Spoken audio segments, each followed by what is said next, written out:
Lithuanian that I didn't hear, and they were better than Martin Luther King. But of all the ones that I have ever read or seen, Martin Luther King is head and shoulders above everyone else. But even that is not his number one trait. And I talk about this often. He said, we don't go down to the South just to liberate African Americans from the plight that they are in. We go to liberate the white racists from the hate in their heart because it's killing them. God, that is so magnanimous. I can fathom the speeches. I cannot fathom a heart that large. And so, yeah, I know. And I got to be honest with you, it's not what we do. From time to time we do it, but I don't, obviously I'm not that good a man.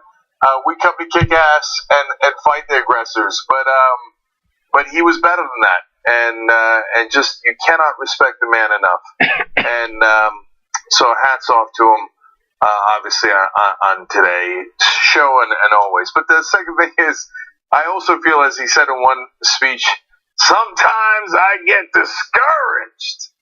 But there is a balm for the sin-sick soul.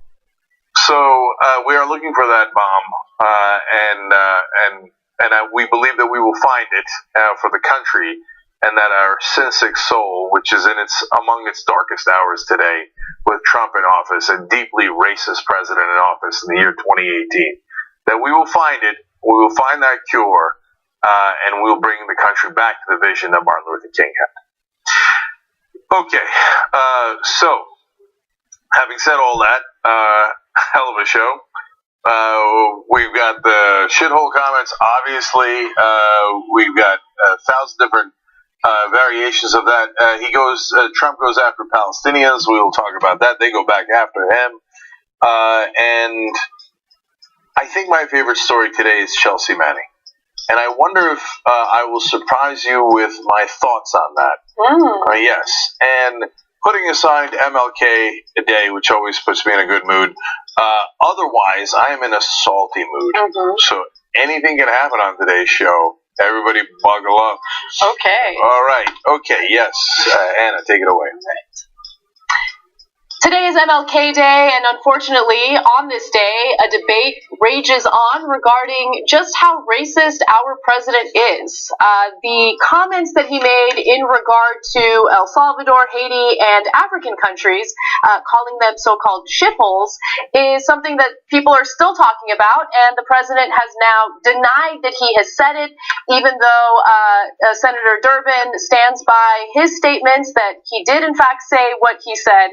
And there are now other lawmakers who are coming to Trump's defense saying, no, he didn't say shithole, he said something else. Now, before we get into all the details of who said what, let's take a look at Trump's denial after a press pool reporter asked him whether or not he made these statements. Doctor is now up to date. Did you see what various senators in the room said about my comments? No, I'm not a racist. I am the least racist person you have ever secret to. And I can tell you. Because he knows every individual that reporter has ever interviewed in his lifetime. And no, you are the most racist president we've had in modern times, at least. Yeah, so who says things like, I'm the least racist person you've ever known? Usually a racist. A stable genius says those kinds of things, I guess. Yeah. Okay, so, I mean, look, I don't want, every time this comes up, I don't want to relitigate his whole history of racism. I'll just leave it at... I do. Yeah, Central Park, yeah, all right. No, I actually want to thank the New York Times for compiling the definitive list of all the racist things that Trump has said. That list is so long that I unfortunately cannot recount everything for you, but here are the doozies, okay? And I tried to keep this as short as possible, but it was quite a task. He began his 2016 presidential campaign with a speech disparaging Mexican immigrants as criminals and rapists. In December of 2015, Trump called for a total and complete shutdown of Muslims entering the United States, including refusing to readmit Muslim American citizens who were outside of the country at the time. In June of 2017, Trump said 15,000 recent immigrants from Haiti, quote, all have AIDS, and that 40,000 Nigerians, once seeing the United States, would never go back to their huts in Africa. He spent years suggesting that the nation's first black president was born not in the United States but in Kenya, a lie that Trump still has not acknowledged. Trump falsely claimed that President Obama issued a statement for Kwanzaa but failed to issue one for Christmas. Come on. You know what? Let's give him the benefit of the doubt. He didn't call those countries shithole countries, okay? But how do you answer to the long list of terrible racist things that you've said and owned up to? Yeah, to me, the Central Park Five is the worst of the worst. There's 5 black kids. They were accused of rape. Donald Trump took out a full-page ad calling for their execution. It turns out that they didn't do it. And years later, we find out definitively they didn't do it. They caught the real rapist with his DNA, etc. They let those guys go at that point. Donald Trump said, I don't care. I still think they should be in prison. Why? But we know for a fact that they are innocent. He doesn't care. It's 5 black kids attacked, in his mind, attacked a white woman. They must have done something. I mean, why? If there was 5 white right-wingers from Kansas who were falsely accused, and we found out later, oh my God, they didn't do it. You know what I'd say? Let them out of prison. Are you crazy? Yeah. Let them out of prison. What kind of monster would call for the death penalty for people who have been exonerated? He's the worst of the worst. Anyway, I don't give him any benefit of that. Yeah, neither do I. Definitely said it, and we're going to prove it in a hilarious excuse in a minute. But Anna's got more. Yes, I do have more. I just want to read you a couple more, just to refresh your memory. He frequently criticizes prominent African Americans for being unpatriotic, ungrateful, and disrespectful, and has referred to NFL players as sons of bitches. But the ones taking a knee, which are almost all black. Exactly. He called Puerto Ricans who criticize his administration's response to Hurricane Maria, by the way, Puerto Ricans who are in fact American citizens, he called them politically motivated ingrates. Ingrates, that's really classy. He has called some of the white nationalists in Charlottesville, Virginia, very fine people. Trump pardoned Joe Arpaio, the Arizona sheriff sanctioned for racially profiling Latinos and for keeping immigrants in brutal prison conditions. In November of 2017, during a meeting with Navajo veterans of World War II, Trump mocked Senator Elizabeth Warren as Pocahontas. Also, don't forget that Trump's real estate company tried to avoid renting apartments to African Americans in the 1970s and gave preferential treatment to whites, and that's according to the federal government.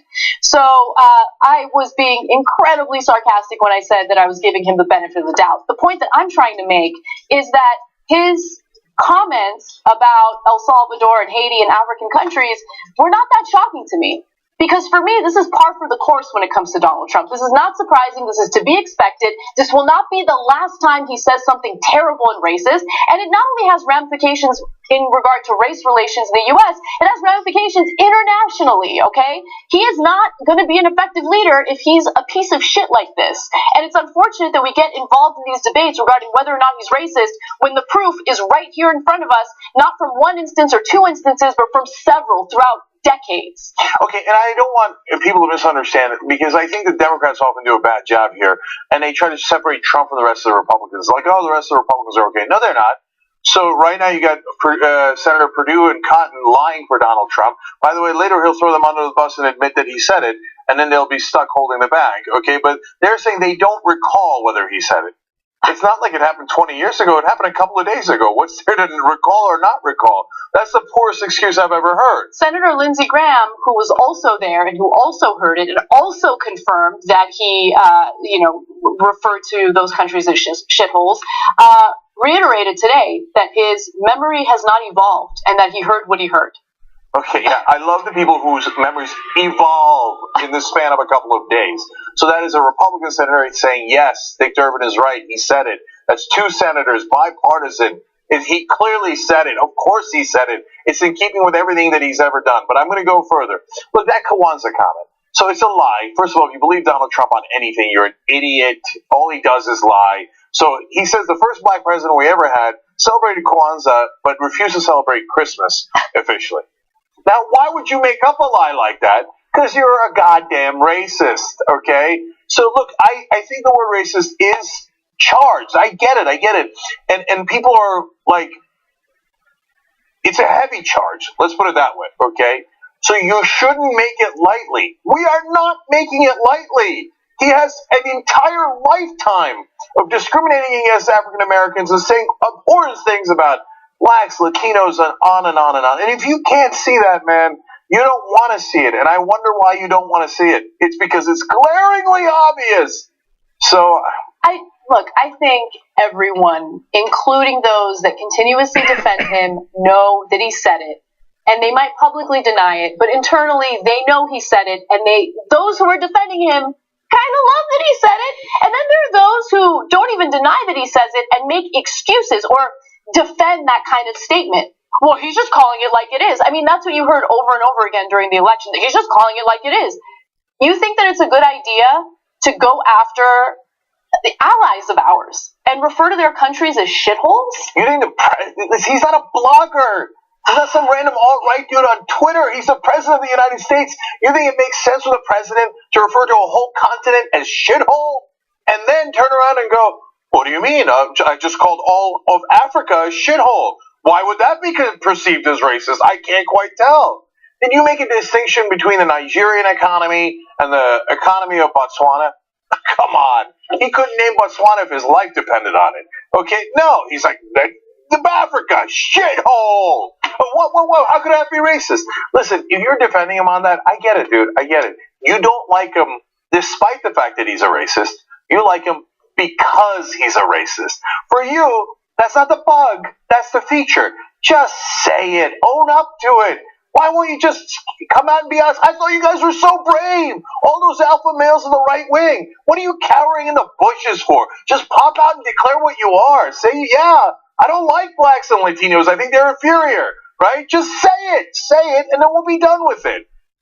It's so obvious that that's why you like Trump. What else has he accomplished? Tax cuts for the rich? That's why you're rooting for him? So, why? Are you a millionaire or a billionaire? No, you like that he's racist. So there were some comments from those on the right, essentially confirming what he had said, and also criticizing him, so I do want to give them some credit for that. Eric Erickson, who by no means is a liberal, said the following on Twitter. Let's go to graphic 12. It's weird that people in the room don't remember Trump using that word when Trump himself was calling friends to brag about it afterwards. I spoke to one of those friends. The president thought it would play well with the base. Going to what you were saying, Cenk, how it's not the bug, it's the feature for some.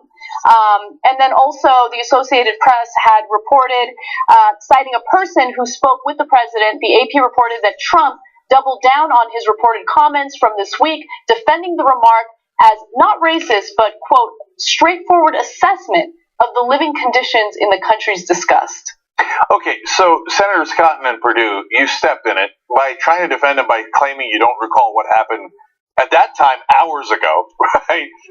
And now furiously continue to defend Donald Trump. You don't get it. He's going to admit it at some point. That's what he always does. He goes, no, I didn't necessarily say that. And later he goes, yes, so what? I did say it. But in the meanwhile, you lied for him like an idiot. And now he's going around telling friends, yeah, of course I said it. Oh, it was so smart, wasn't it? So smart. I got all my racist base to like me again. Because Ann Coulter had yelled at him, and Tucker Carlson had yelled at him and saying, what are you doing helping immigrants with the DREAM Act? We don't want to help those kids who are really successful in America. We want to crush their dreams and hopes and send them back to countries they never lived in. And he goes, oh, yeah, that's right. My base is a piece of shit. They're deplorables. They're the worst people on earth. So I'll be like them. I'll call these countries shitholes. And then I'll brag about it to my friends. And now that's leaked, and we know he said it. Now, you want to know the funniest excuse of all? Now, allies in the White House are saying, no, he didn't say shithole. He said shit house. That's your excuse? Oh, that makes it better. That makes it better. Okay, all right. I'm pretty sure, unfortunately, he's turned the White House into a shit house. We got to get him out, clean that place out completely, okay? And you want to talk about, they talked about how Bill Clinton disgraced the office. This guy's an absolute monumental disgrace to all of us as Americans. You got to get him out and then just send in the cleaners to wipe that place. But it's become filthy now with the racists that are in there that are defiling the idea of America, our flag, and what we stand for as American citizens. I do want to toss to Mia Love, Representative Mia Love, who is a Republican. She appeared on CNN and was asked about whether or not she thought Trump's statements were racist. Let's hear from her. Were the comments racist, do you think?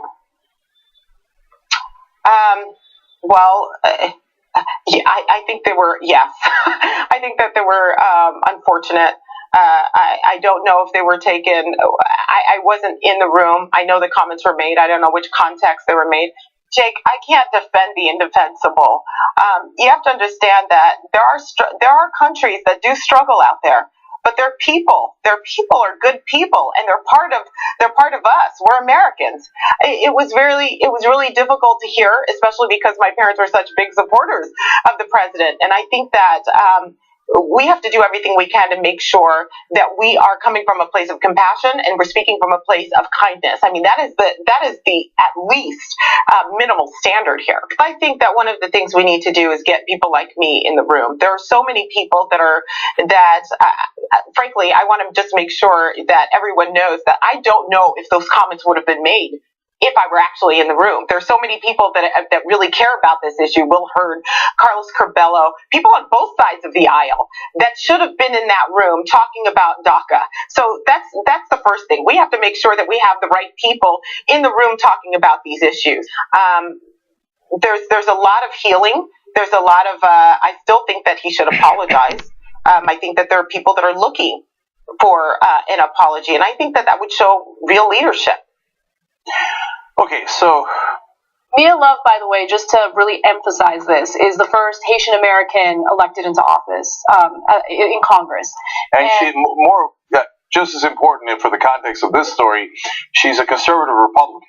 Mm-hmm. So now I'm going to say to Mia Love and Tim Scott what Ben Mankiewicz told me a long time ago, and turned out to be right. You're in the wrong room, and we told you. So Mia Love came in and said, "Oh, no, Republicans love black people, and that's why I'm proud to be a Republican." And she got elected in Utah. And it turns out, no, look, you can't say it's not just Republicans, that it's just Donald Trump. Republican voters had 17 choices in that primary. And it's not like they didn't know what Trump was about. Trump was very clear. He called Mexican immigrants rapists and criminals. And he started surging in the polls right after that. That was not the bug. That was the feature. He attacked all Muslims, including Muslim American citizens. But Mia, you're not Muslim, so you didn't give a crap. You're not Mexican, so you didn't give a crap. And you wanted the tax cuts for the rich, and you wanted to please your donors and whatever other thoughts that you had. And so you thought, it's okay, they won't come for me. I mean, they'll only come for the trade unionists, and they'll come for other people, but they won't come for me. Guess what happened, Mia? They came for you. It turns out you're Haitian, and your parents are Haitian. Now all of a sudden you find out that Republicans like Donald Trump, who is your leader, not my leader, your leader, okay? He's the leader of your party, and all those other Republican senators in the room defending him, they don't like you either, Mia. Color me surprised. Tim Scott, only African-American Republican senator, talks to Lindsey Graham, and another senator, another Republican from his own state, from South Carolina, says, did he say it? Lindsey Graham says, yeah, he said it. Mm-hmm. And so Tim Scott is agreed. Tim, you thought the Republicans weren't racist. Is that what you thought? Okay, I'm waiting for Tim Scott, Mia Love, and all those others to apologize to us and say, oh, I guess they were. Oops. All those times they want to take civil rights away from African Americans. They want to take voting rights away from African Americans. They pretended Obama was giving out Obama phones to only African Americans. They said that African Americans are bums and taking welfare, and you helped them.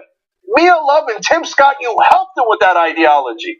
And then you turn around and go, oh, he's coming after me. It turns out he's racist. Yeah. No shithole, Sherlock.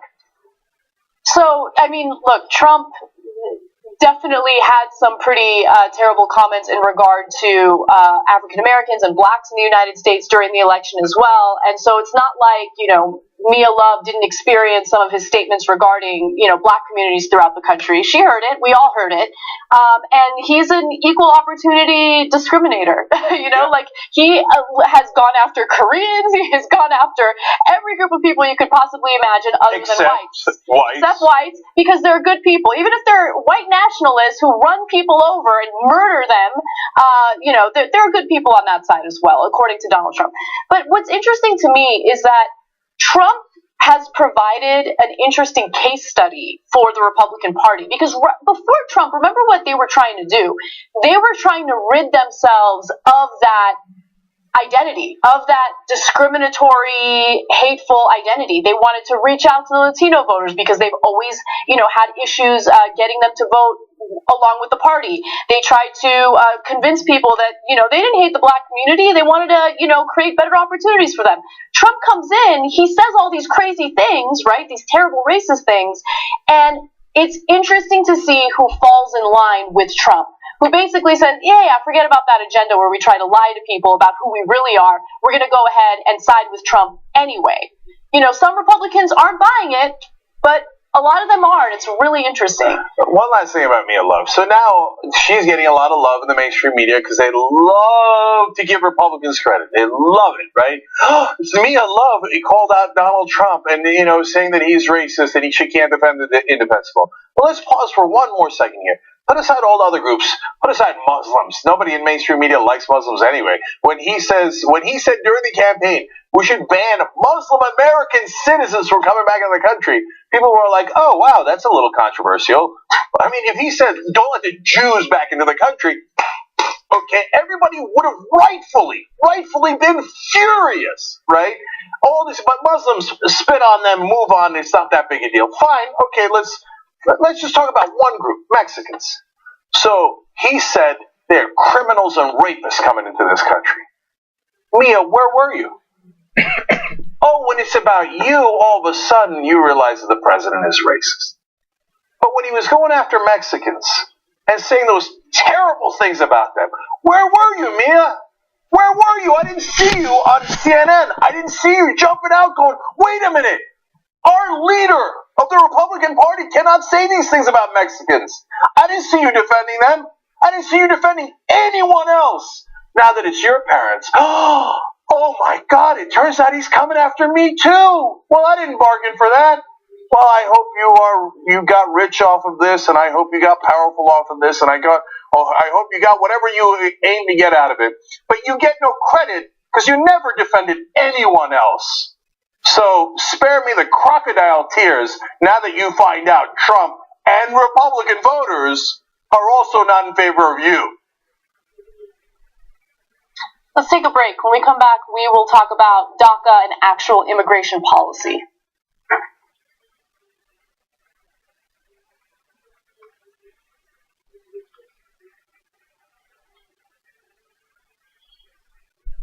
I know what you're thinking. I love how you do something with your lips where you play the sound clips. Oh, really? Yeah. Look at this. I was a woman. No, you're closing your mouth. Usually I'll be like, and I'm like, is he like lip syncing it? I don't know. I never noticed it until you said it. It's a funny habit.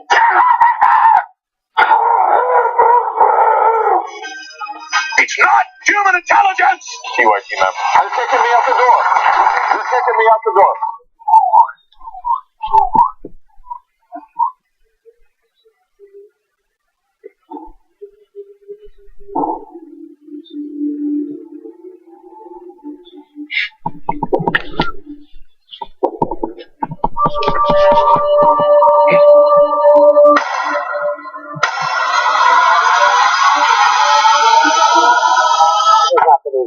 I started off in Brooklyn. My father gave me a small loan of $1 million. All my life, I was told no. You said I had small hands. They're not small, huh? I never heard that one before.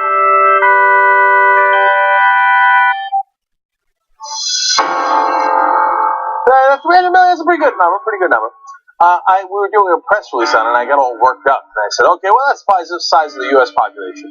You know what our next target is? The size of the entire world on the road to 6 billion. Although by the time we hit it, it'll probably be 7, maybe 8 billion.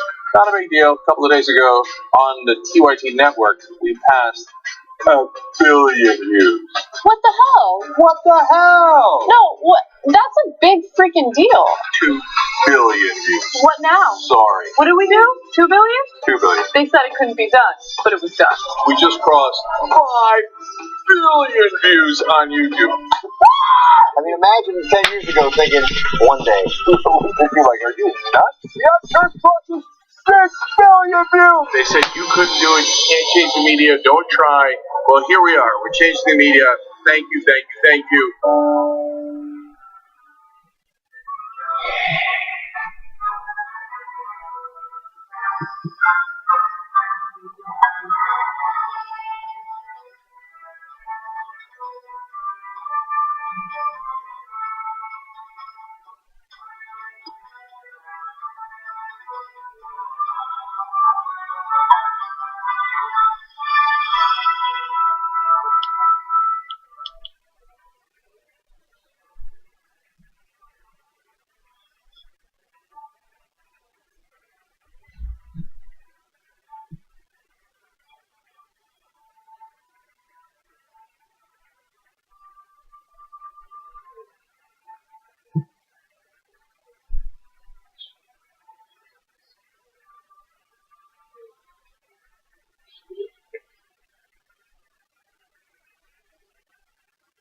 Children one day live in a nation where they will not be judged by the color of their skin, but by the content of their character. I have a dream today.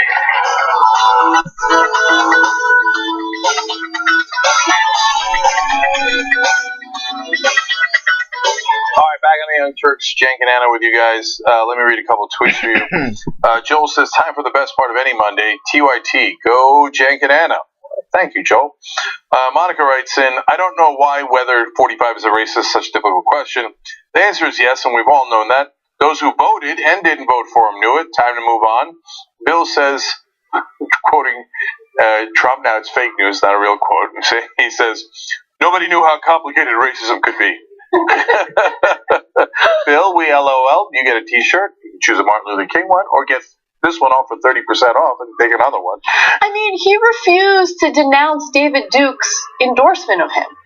Like, he refused. Like, I don't even know who David Duke is. Yes, you do. I mean, come on. From the very you don't know who David Duke we is. all knew it. Come on.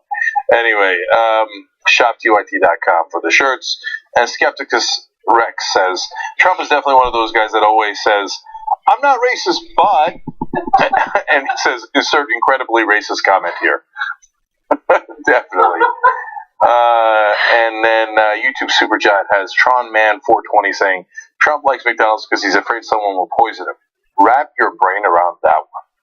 Yeah, well, it's kind of hard to wrap your brain around anything he does. But I hear you, brother. All right. We got a lot more for you guys. Let's do it. All right.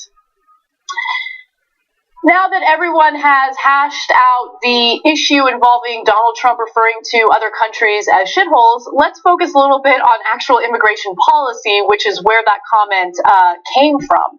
Now, keep in mind that DACA is still an issue that has gone unresolved, meaning that the protected status of these DACA recipients is set to expire beginning in March.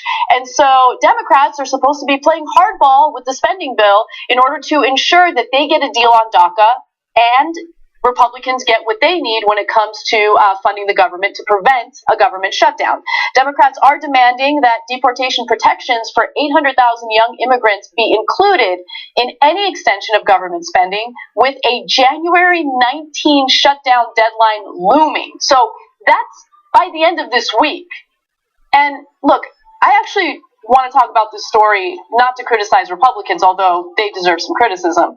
I want to criticize where are the Democrats? Like, if I were a Democrat right now, I would be on every cable news channel screaming and yelling and talking about what the Republicans are doing right now, talking about how they are putting, the well-being of this country on the line with a potential government shutdown because they refuse to sign on to protections for the Dreamers before, their protections are set to expire. By the way, something that the vast majority of Americans agree to, Democrats and Republicans. Now, here's what Trump had to say about DACA. He says, DACA is probably dead because the Democrats don't really want it. They just want to talk and take desperately needed money away from our military. So, obviously, he's full of it. Of course, Democrats want protections for the Dreamers. But would you know it? I mean, do you hear them? Do you see them aggressively fighting to protect the status of these DACA recipients? I don't know. I feel like you don't see the same type of battle. You don't see the same type of strength from those on the left as you do from the right. When the right wants something, they will hound you endlessly, nonstop, until they get exactly what they want. When the Gang of Six got together and presented Trump with their proposal for immigration, there was concession after concession after concession for the Republicans. Nonstop concessions. Yeah.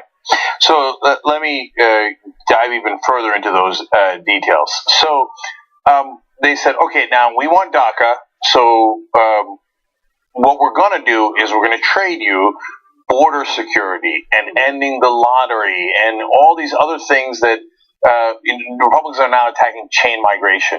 But that's not a real phrase. They just made that up. Okay, it was a recent, term that they threw out there. What does it mean? They said, chain migration. What does that mean? It means, okay, you can sponsor your family members to come here if you're a citizen. That's how a great number of people came to America in the first place. The Italian immigrants, the Polish immigrants, the German immigrants, and others as well. Because your family members are here. How else would you come here legally? What do you exactly. are you supposed to magically appear here with papers for what? For what? How? They don't want immigration, and they don't want immigration from specific countries that they're not in favor of. Another concession, by the way, was $1.9 billion toward border security / Trump's border wall. $1.9 billion.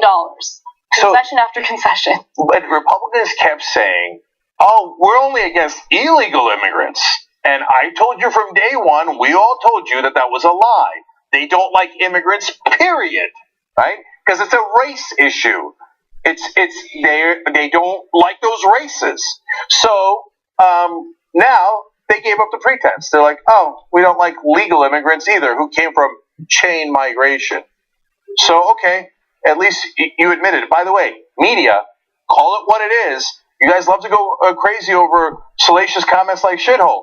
But the policy of the entire Republican Party, not Trump, the entire Republican Party is now they are against legal immigrants. Why? They don't want people from those countries coming here because they're fucking racist. So why don't Democratic senators, Democratic members of Congress go on the warpath and say the things that you just said right now?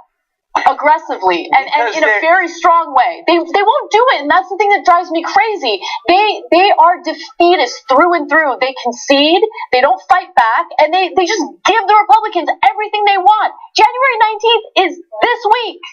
So they're going to give, in exchange for a deeply popular program, they're going to give the Republicans, in this deal, if Trump finally takes the deal, right, they're going to give them all that money for basically the wall.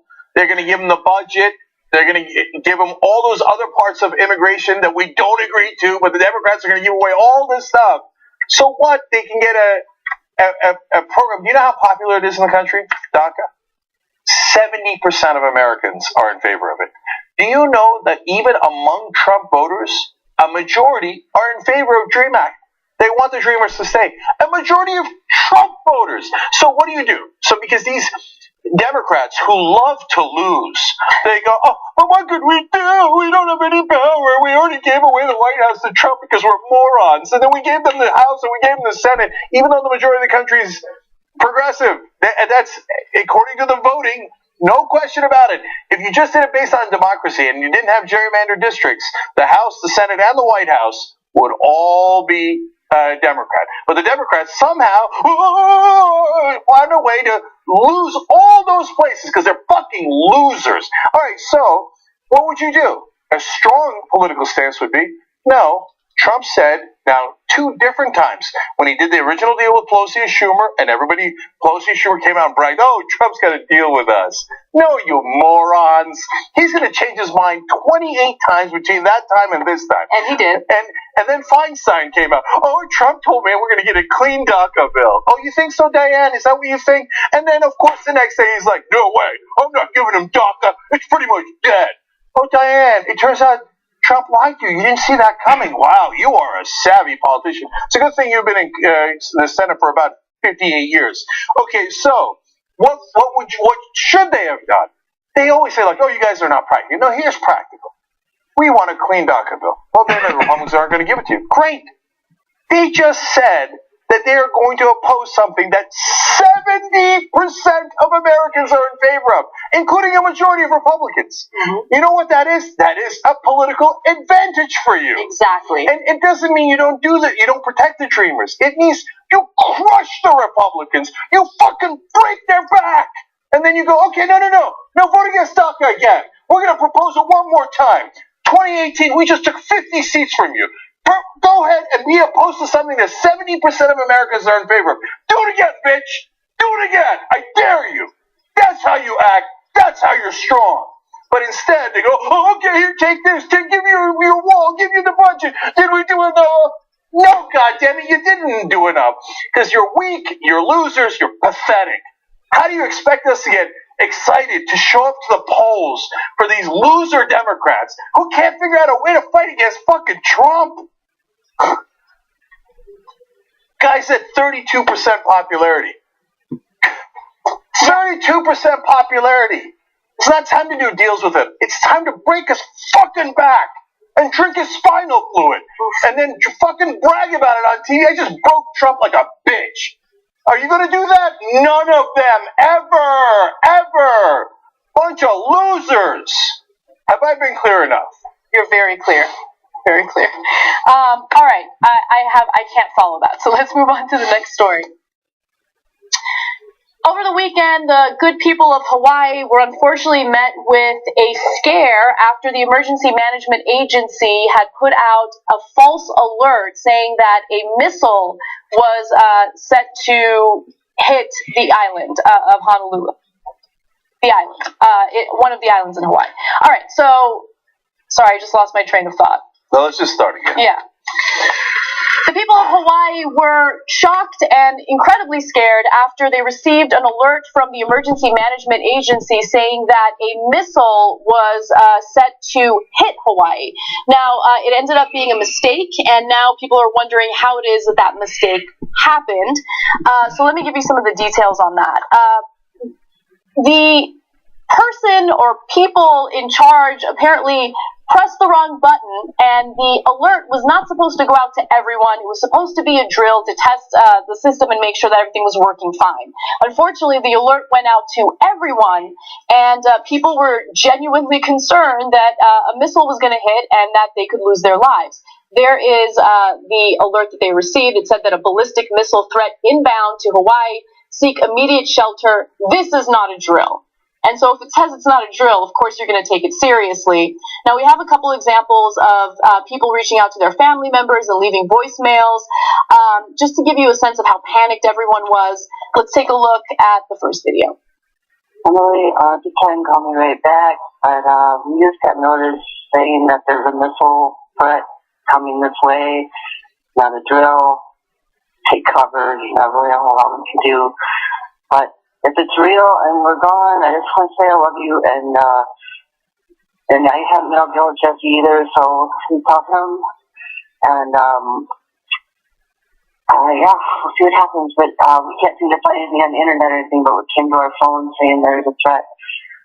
Okay, call me back if you can. Bye. All right, let's give you another example. This one's even more panicky. If you're watching this video, that means I didn't make it. because of the missile that's coming towards Hawaii. I just fired the last hole, and I just hit the seasoning out of my ball. So, I love you all, but I'm playing golf. It's the last thing I'm going to do. Okay, so the National Weather Service in Honolulu released a statement saying that the initial alert was meant to be a test message. It was not meant to be sent to everyone. So one of the employees pressed the wrong button. That's the way it's been described. It's hard to believe that it's up to one person pressing one button, but here is the governor of Hawaii speaking to the employee who took responsibility for what occurred. Take a look. Can you explain that error in depth as much as you can? It was a procedure that occurs at the change of shift where they go through to make sure that the system is working, and an employee pushed the wrong button. It came down to a person pushing the wrong button. Who is that person? It was one of our. It's my responsibility, so this would be my fault. The whole purpose of this is that the change of shift briefing is for each shift to understand what is the process. We'll take action to prevent this from ever happening again. So, two things about this. It's unbelievable that they don't have a double fail-safe before they put out a message saying, this is not a drill. Like, it seems like two people should at least press the button before it goes to the public. And person number two should say, are you sure? Right?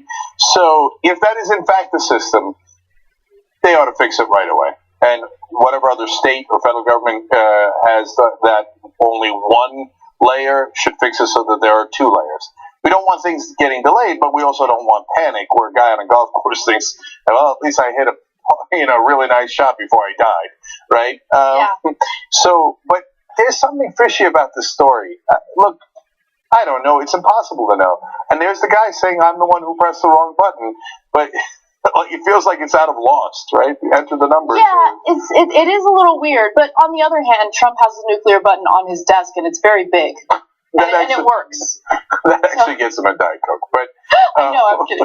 But look, actually, the point that I want to make is, I've seen a bunch of videos and listened to a bunch of messages that people have left on their loved ones' voicemail, and to be quite honest with you, I'm shocked at how calm people were, given that there was supposedly a missile threat and that they needed to take shelter. And then also, if a missile is headed for an island or a group of islands, and you know that it could cause serious damage, just destroy those islands, like, shelter where? Like, where are you supposed to go? Yeah, I don't know if they've got shelters built in Hawaii, because obviously Hawaii's been bombed before. Right. But, yeah, I don't know that the guy on the golf course knows where his nearby shelter is. Right. We haven't had a threat like that in a long, long time. The reason why I say it's a little fishy is Hawaii is the only place other than Guam, that has been mentioned by the North Koreans as potentially under attack. Mm-hmm. And then of all the states and all the different places, the one place where they pressed the wrong button saying there's an incoming missile is in Hawaii. Hell of a coincidence, right? What do you think? I don't know. I have no idea, and I'm not going to throw any theories out there. And maybe it was that they were getting prepared because of the North Korean threat. Right. I actually did read that. You know, that they're, just preparing, given some of the rhetoric that we've been hearing from, certain politicians. Yeah, and so it's hard to believe that it's a coincidence, but it might be an innocent coincidence. Right. I.e. getting ready, and then as they're getting ready, somebody makes a mistake. And, that's the message we would have sent out if the North Koreans were attacking, but oops, you shouldn't have pressed that button. But for God's sake, make sure there's two people involved. We got to take one more break. When we come back, Gallup just did a recent poll seeing whether or not Republicans are happy with the direction the country's going in. Guess how they feel. Yeah, that'll be interesting. Yeah. All right. We'll be right back.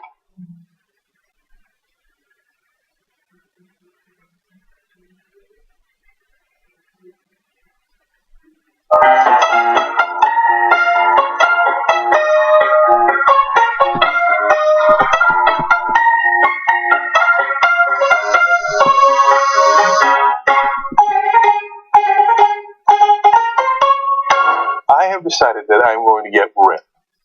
Okay? What? Okay? Like, physically? Yeah. Okay. What, you don't believe me? I 100% don't believe you. I will get so ripped, here's my prediction, that someone at TYT will say, Cenk, you've got to stop working out. We're tired of you winning. So you don't believe me? Cenk, you don't have time to, do your daily duties for the main show. You don't have time for your daily duties. Because what you guys don't know is how great my muscles already are. It's absolutely possible. But you can't have Leah run to the food truck to get you, 2 different types of grilled cheeses with, tater tots for lunch. You can't have that anymore. Let's see what happens. You also have to go to the gym regularly. Let's see what happens. All I'm saying is, let's see what happens. Have I ever been wrong about a prediction? Almost never.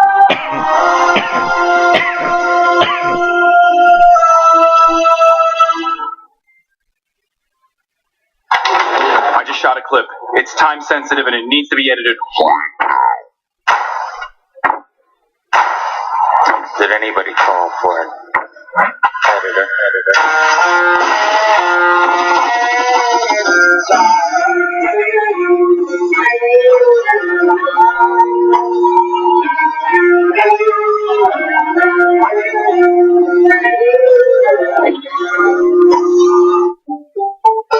Made this in an hour. You're an editor too. Fuck you.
On the Young Turks, Cenk Uygur, Anna Kasparian with you guys. Let me read a couple of tweets for you. Pantera Bigatuda writes in, Democrats don't love to lose. They are paid to lose. Seems the same, but it's quite different. I hear you on that, brother. That's right. Jay Moyagoya says Democrats are literally controlled opposition. There's no point in that party unless there are some people who can see strategy. There are idiots running that party through and through. I refer you to the original tweet. Perhaps they're not so dumb. They just like the corruption as much as the Republicans do. They are dispiriting, that is for sure. By the way, I said I hear you, brother. I was on a plane today coming back from Oakland, and I was sitting next to a nun. And at some point I said, I hear you, sister. And I was like... Accurate. All right. One last thing. Patrick says, Cenk, why are the Dems not demanding chip too? That's children's health insurance. Of course they should. They come with, and if you saw me talking about this a couple of weeks ago, I said they should have at least 3 demands. Because if you have only one demand, well, number one, they have 28 demands, you only have one. Think about it, idiot, right?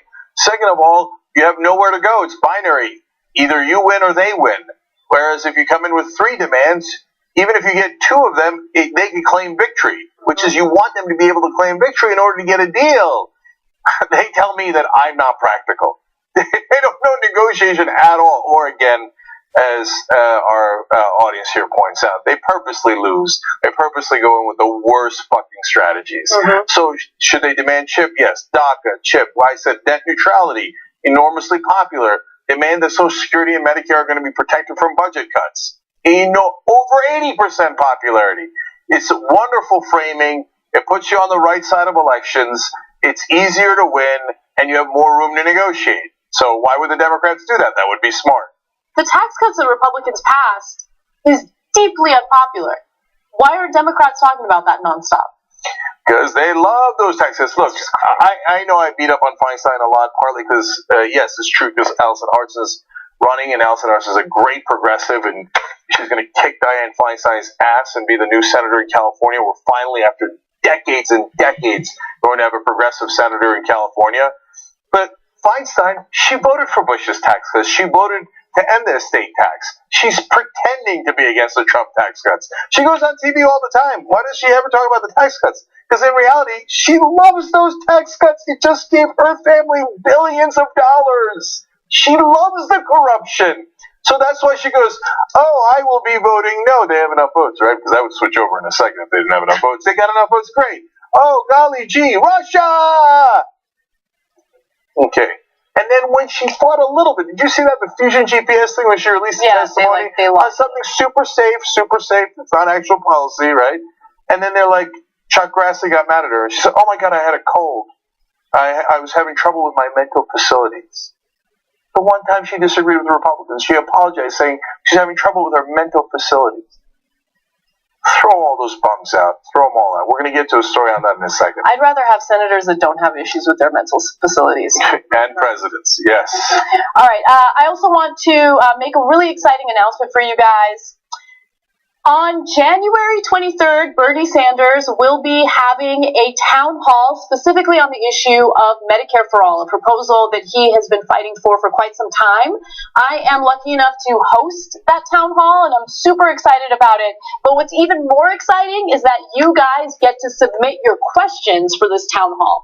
So if you are interested in submitting a question so it can be considered to be included in this town hall, all you need to do is send an email with your 1-minute YouTube video to tytsubmission@gmail.com. So again, you have to send it in the form of a YouTube video.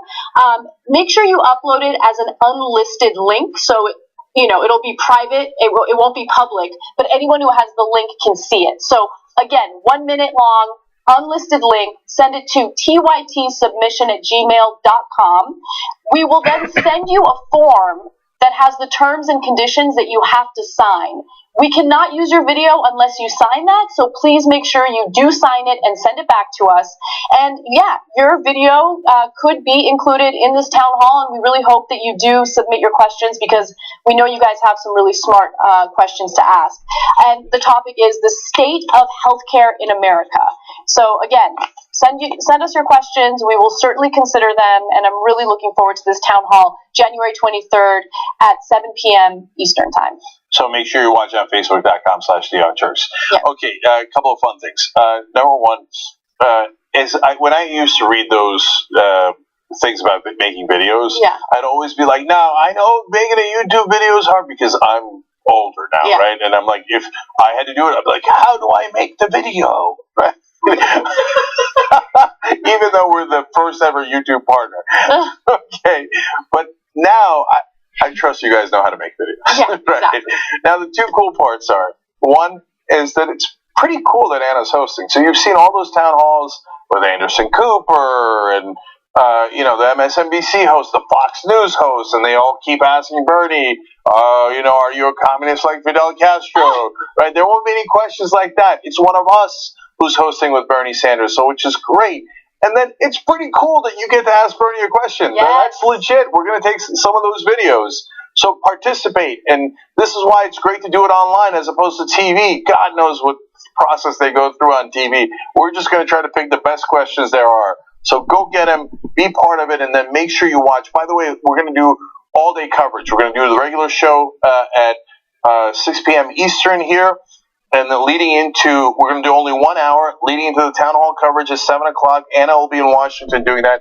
We're here going to be in the studio. We're going to watch the whole thing together, and afterwards we're going to analyze it.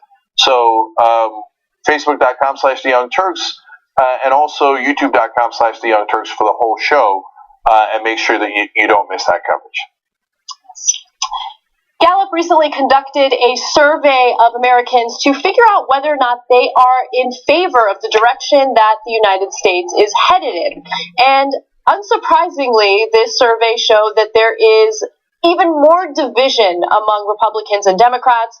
Both parties completely disagree about whether or not they're in favor of the direction the country is going in. To give you an example, according to this Gallup survey, 6 in 10 Republicans, 61%, say they are satisfied with the way things are going in the country. The highest level of satisfaction recorded among the GOP rank and file since 2007. So it seems as though they're in favor of some of these policies that Trump has been pushing for, maybe even in favor of some of the rhetoric that he has been, putting out there in regard to race relations. Democrats, though, disagree. 7% of Democrats told pollsters they are satisfied with the direction of the country. So the vast majority of Democrats are unhappy. Now, if you look at the country as a whole, though, the majority of Americans are not happy with how things are going. Just 29% of Americans are satisfied with the direction of the country. Since Trump became president, those figures have ranged from 21% to 32%. Nearly 7 in 10 Americans, 69%, say that they are dissatisfied. Okay, so a couple of important notes here. One is about the overall numbers, the other is about the pattern. So the overall numbers, don't be confused, are terrible. 29% of the country saying we're on the right path is not a good number. The Republicans keep fooling themselves that there's magic involved in Trump just because he beat Hillary Clinton, who was disastrously unpopular in the country. But in 2018, Trump's not even on the ballot. It's going to be all those Republicans trying to defend incredibly unpopular policies and was sitting there at a 29% and going in the right direction. Those are terrible numbers.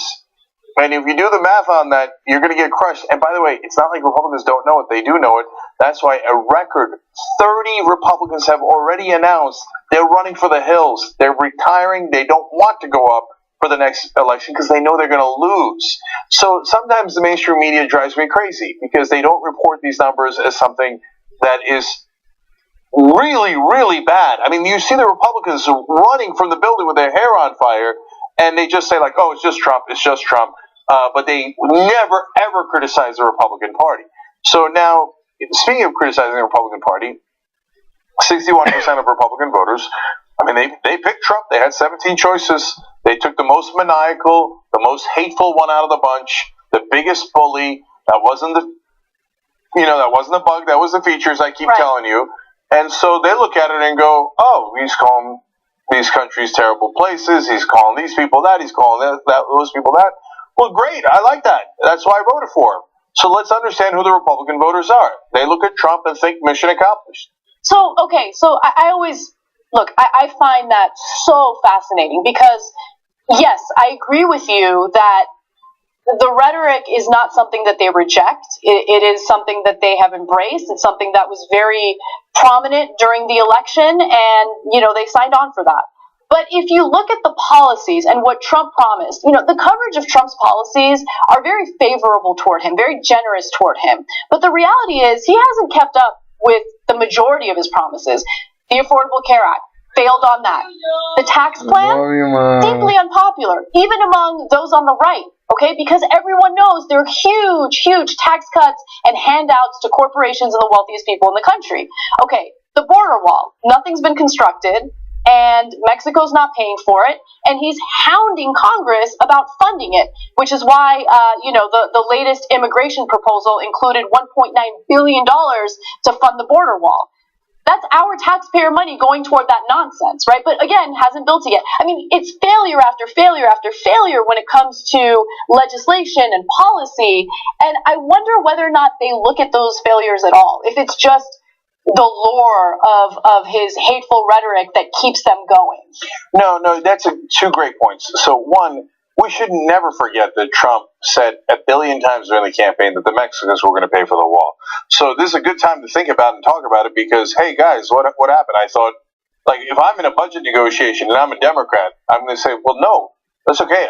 I'm quoting your president. Trump said that we don't have to pay for the wall. So I'm not going to put anything in the budget for it. He said that he was going to magically have the Mexicans pay for it. So have Mexico send the money. I'm done with that. Let's move on, right? So, of course, they know that the president's an idiot and a liar, but then that asks the questions of Republican voters. I thought your tough guy was going to get the Mexicans to pay for it. Isn't he a loser? Isn't he an incompetent liar loser who was lying the whole time? Or is a buffoon and didn't know what the hell he was talking about? Which one is it? Was he a liar or was he a buffoon? Because the Mexicans are certainly not paying for that wall. It's coming out of your pocket. And they're never going to be able to build the whole thing. Okay, now the second point is what you pointed out there. The incompetence. Actually, his lowest numbers were in October because the tax plan had not passed, so he had gotten nothing done. Nothing. So Republicans were super pissed. Independents thought this guy's incompetent, and Democrats didn't like him anyway. So now his numbers have picked up a little bit. Stock market is booming. So the rich are getting richer. Congratulations. And on top of that, they got one thing done. So, for example, with independents, he was down at 20%. Wow. 20% with independents down in October. Now, the pattern is he's back up to 31% with independents, which is a terrible number. Only 31% of independents think that the country's headed in the right direction. So, yes, at least that one tax cut, even though it is deeply unpopular, they were like, oh, he got one thing done. He got one thing done, right? And Democrats, by the way, when you're helping him fund his wall, you should think about that. Don't help him get other things done, you knuckleheads. Exactly. The things that Americans don't want anyway. You think the wall is popular? It's not. Okay? You think DACA is unpopular? You're an idiot. The DREAM Act just insists on a clean bill. It's 70% popular in the country, including a majority of Republicans, but they have no political sense at all. Anyway, numbers are real. 2018, I told you from the very beginning, is going to be a great mystery, and I don't know which way it's going to go. But every day, the jury will start to come in a little bit more and a little bit more. Now, we're only a couple of weeks into the year, but this is part of the jury. And the jury just came in with a note saying, we really, really don't like Trump. And that could affect the 2018 elections in a big way. Another part of the jury that came in, Darrell Issa, last week, ran for the Hills. 30 Republicans not going to run again. These are really bad signs for the Republicans. So 2018 starting to look, it's just the beginning, but starting to look like it might be a bloodbath for the Republicans. Don't lose sight of that. It's hard not to get frustrated that 61% of Republicans think, nailed it, right? But the great majority of the country does not agree with them. Now, we have some other news when it comes to the upcoming midterm elections. Chelsea Manning is running for a Senate seat in Maryland. In fact, she has released her first campaign ad, and we want to show it to you. Take a look. I'm Chelsea Manning, and I approve this message. We live in trying times. times of fear.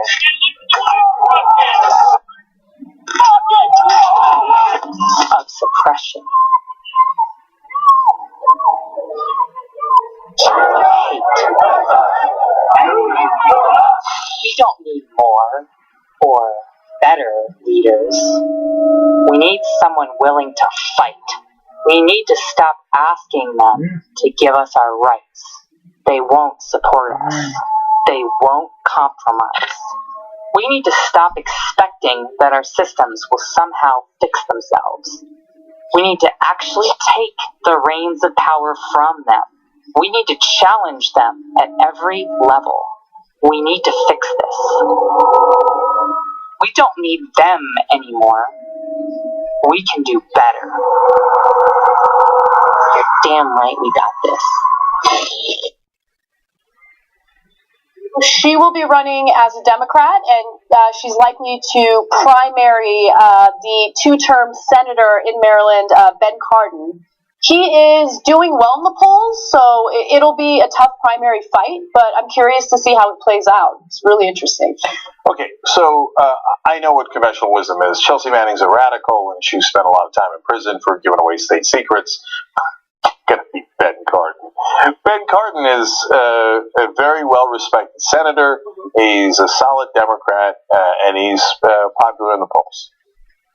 I don't agree. So I think Chelsea Manning is an American hero. Is she radical? Goddamn right she is. Are these radical times? Yes. So if Ben Cardin is playing patty cakes with Trump, and he can come out there and say, well, I mean, I voted no on the tax cuts. I voted no on a lot of the Trump policies. He didn't need my vote, by the way. Where are you, Ben Cardin? I got no particular animus for Cardin. I don't know him from Adam. It's not personal. I just know that these Democrats, in mass, are terrible. And so these are the same guys who lost the Senate to the Republicans in the first place when they have most of the country on their side. I mean, that's a fact in terms, not just the polling, but in the data on the number of people who voted for Democrats versus Republicans in the Senate. I know that it, of course, has to do with how the states are apportioned as well. But they keep losing to them, right? So can Chelsea Manning win? Yeah, I'm not unaware that it's a long shot. But yes, these are different times. So everybody on TV will snicker. Chelsea Manning, right? Like, no. She is not a trusted member of the establishment. In fact, the establishment poo-poos her. But here's what Chelsea Manning has that other startups and challengers don't have. Tremendous name recognition. So don't count her out. Or if you're the Democrat establishment, please count her out. Yeah, you got this. Don't worry, Democratic establishment. Don't try to fight against her. Don't spend any resources. We'll see what happens. Now people will say she'll have a hard time raising money. I don't know about that. Small donor money's coming in fast and furious. I mean, look, Allison Hartz is running against Dianne Feinstein in California. She outraised Feinstein and another Democrat in the race among small donors. Mm-hmm. Yeah, they get funded by giant corporations. That is no longer an advantage. That is a disadvantage. So Chelsea Manning is not going to get corporate money. Of course! But I'd be surprised if she didn't raise a ton of small money. Right. So the more people on TV call her radical, I think there's a good chance the better she'll do. And you can't go against guys like Ben Cardin or Republican incumbents with weak sauce. You can't come in with, I'm a shade more progressive than Ben Cardin. Mm-hmm. Then what's the point? You might as well have Ben Cardin, right? Chelsea Manning is coming from a completely different direction, going, you know what? No, this not. Look, here's the parts I love. You saw it there in the ad. Let me read it to you. We don't need more or better leaders. We need someone willing to fight. That is going to resonate. Like these grassroots, small donors, progressives all across the country, I think they're going to light a fire, man. I really do. Now, is Manning at the end going to beat Cardin? I don't know. And I guess I'm the only one in the country who doesn't know among the pundits, right? Because they will all say, no way. You take 100-to-1 bet at this point. and I would take that bet all day long. Okay, because those are not the correct odds. The reality is she does have a chance. The other thing she said in that, we need to stop expecting that our system will somehow fix themselves. We need to actually take the reins of power from them. I mean, how many times have I said about Wolfpack? They're not coming for us. We're coming for them. Congress isn't going to magically cure itself and go, oh my God, you're right. We all got elected through a corrupt system where we took legalized bribes. They're not going to say that. The only way you fix the system is you beat them. You beat them. So whether she wins or not, and I actually think she can. I love that she's running. I love that she's fighting. I love that she's taking on Cardin. Primaries don't hurt any given party. The Republicans have been primarying the living hell out of each other, and they keep getting stronger and stronger and stronger, more and more victories. Primaries help, and if you're a progressive who doesn't believe in the corporate Democrats, they help a ton. You don't get stuck with the choice of lesser of two evils. Look, we said it during the Bernie Sanders run. I'm saying it now. I'm saying it to you well ahead of time. Primaries are everything. So shock the world. Go show up in primaries. While the Cardin, who's excited about Cardin? Is there people in Maryland being like, Cardin? Right? I didn't know much about Cardin until now, to be honest with you.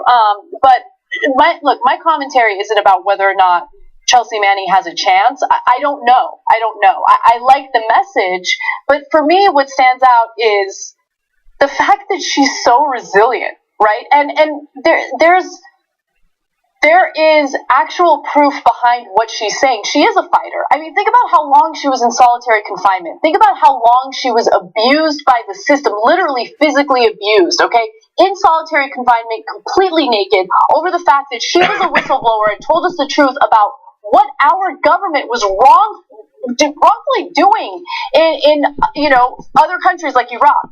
And so that didn't break her spirit. She actually fought through all of that, not just for herself, but so she could eventually get out, which, thanks to Obama granting her clemency, she was able to get out early. And now she wants to serve the country as a senator. I mean, I feel like most people, myself included, would not want to be in the public limelight at all following that kind of experience. But she is a fighter. And for me, that says something. Okay. The last two things. So, by the way, coincidentally, today, we're going to have Brianna Westbrook on Rebel Headquarters. Rebel Headquarters is now the show that comes on after the Young Turks. Young Turks is live 6 to 8 p.m. every day, youtube.com/the Young Turks. And then at 8:05, we have Rebel Headquarters. Brianna Westbrook is also transgender. They keep saying Chelsea Manning's now, in a lot of the articles, the only person running who's transgender for Congress. No, Brianna Westbrook's also transgender, also running. She's a Justice Democrat, and she's in Arizona. She's running to take the despicable Trent Frank's seat. He's now retiring and out of Congress, obviously. So we'll hear from her at 8:05 p.m. Eastern today. Okay, but last thing on Chelsea Manning. Look, she does the Apache releases. Among the many things she released was the Apache helicopter video. It showed that we killed journalists and then killed the first responders who had come in to bring them to the hospital. Yeah. No one got punished for that. Instead, they punished Chelsea Manning for revealing the truth. And then they try to break her in all the ways that Anna described, including solitary confinement, which and the stripping her naked, and all that stuff is torture under international law. We tortured her.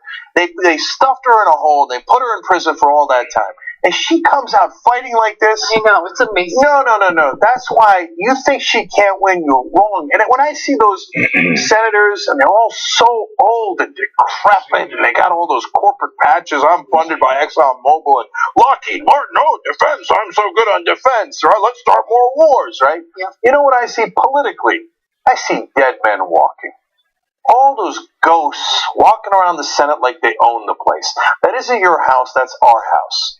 And I think when fighters like Chelsea come out, they can shock the world. So I got news for you guys. You thought you were coming for Chelsea Manning, and for a while you did. And for a while you put her in a really dark place. But she's come out now, and she's coming for you. If you're a progressive and you can't get behind that, go back home. You know what I say? I say, just like Chelsea, we come out fighting. They're not coming for us. We're coming for them in the primaries. Primary the living hell out of these Democrats. And let's take over the party. That's a ghost ship. Let's board it. Let's take it. All right, one more story before we go to break. Palestinian President Mahmoud Abbas has given a speech in regard to Trump's policies when it comes to the conflict between the Israelis and Palestinians.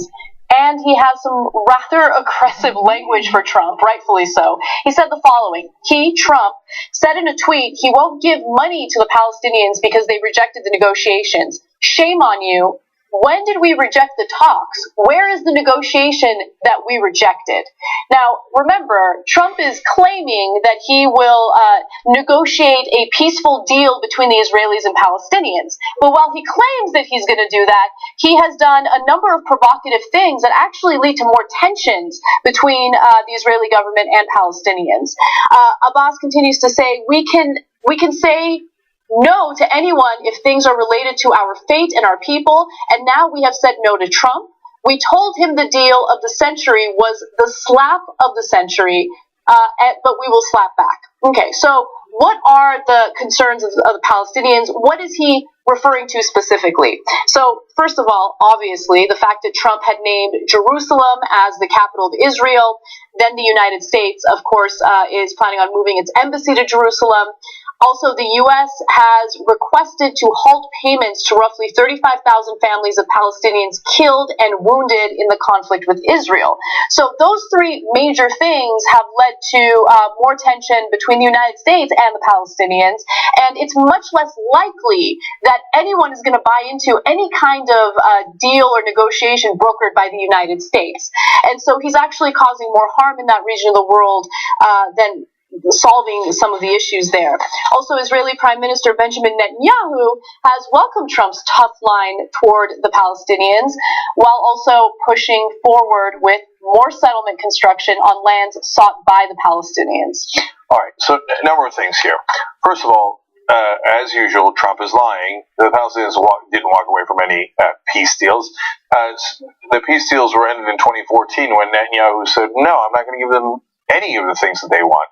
So the right wing in Israel, not all of Israel, the right wing of Israel keeps saying no, no, no. Now, on top of that, yes, these are slaps across the face. And then they think, oh, yes, well, we'll break them. And then they'll come to the table and then we'll give them scraps. So apparently the Saudis, who are great allies of Israel, they pretend to be not allies publicly, like, oh, golly gee, Israel, we are the Muslim protectors.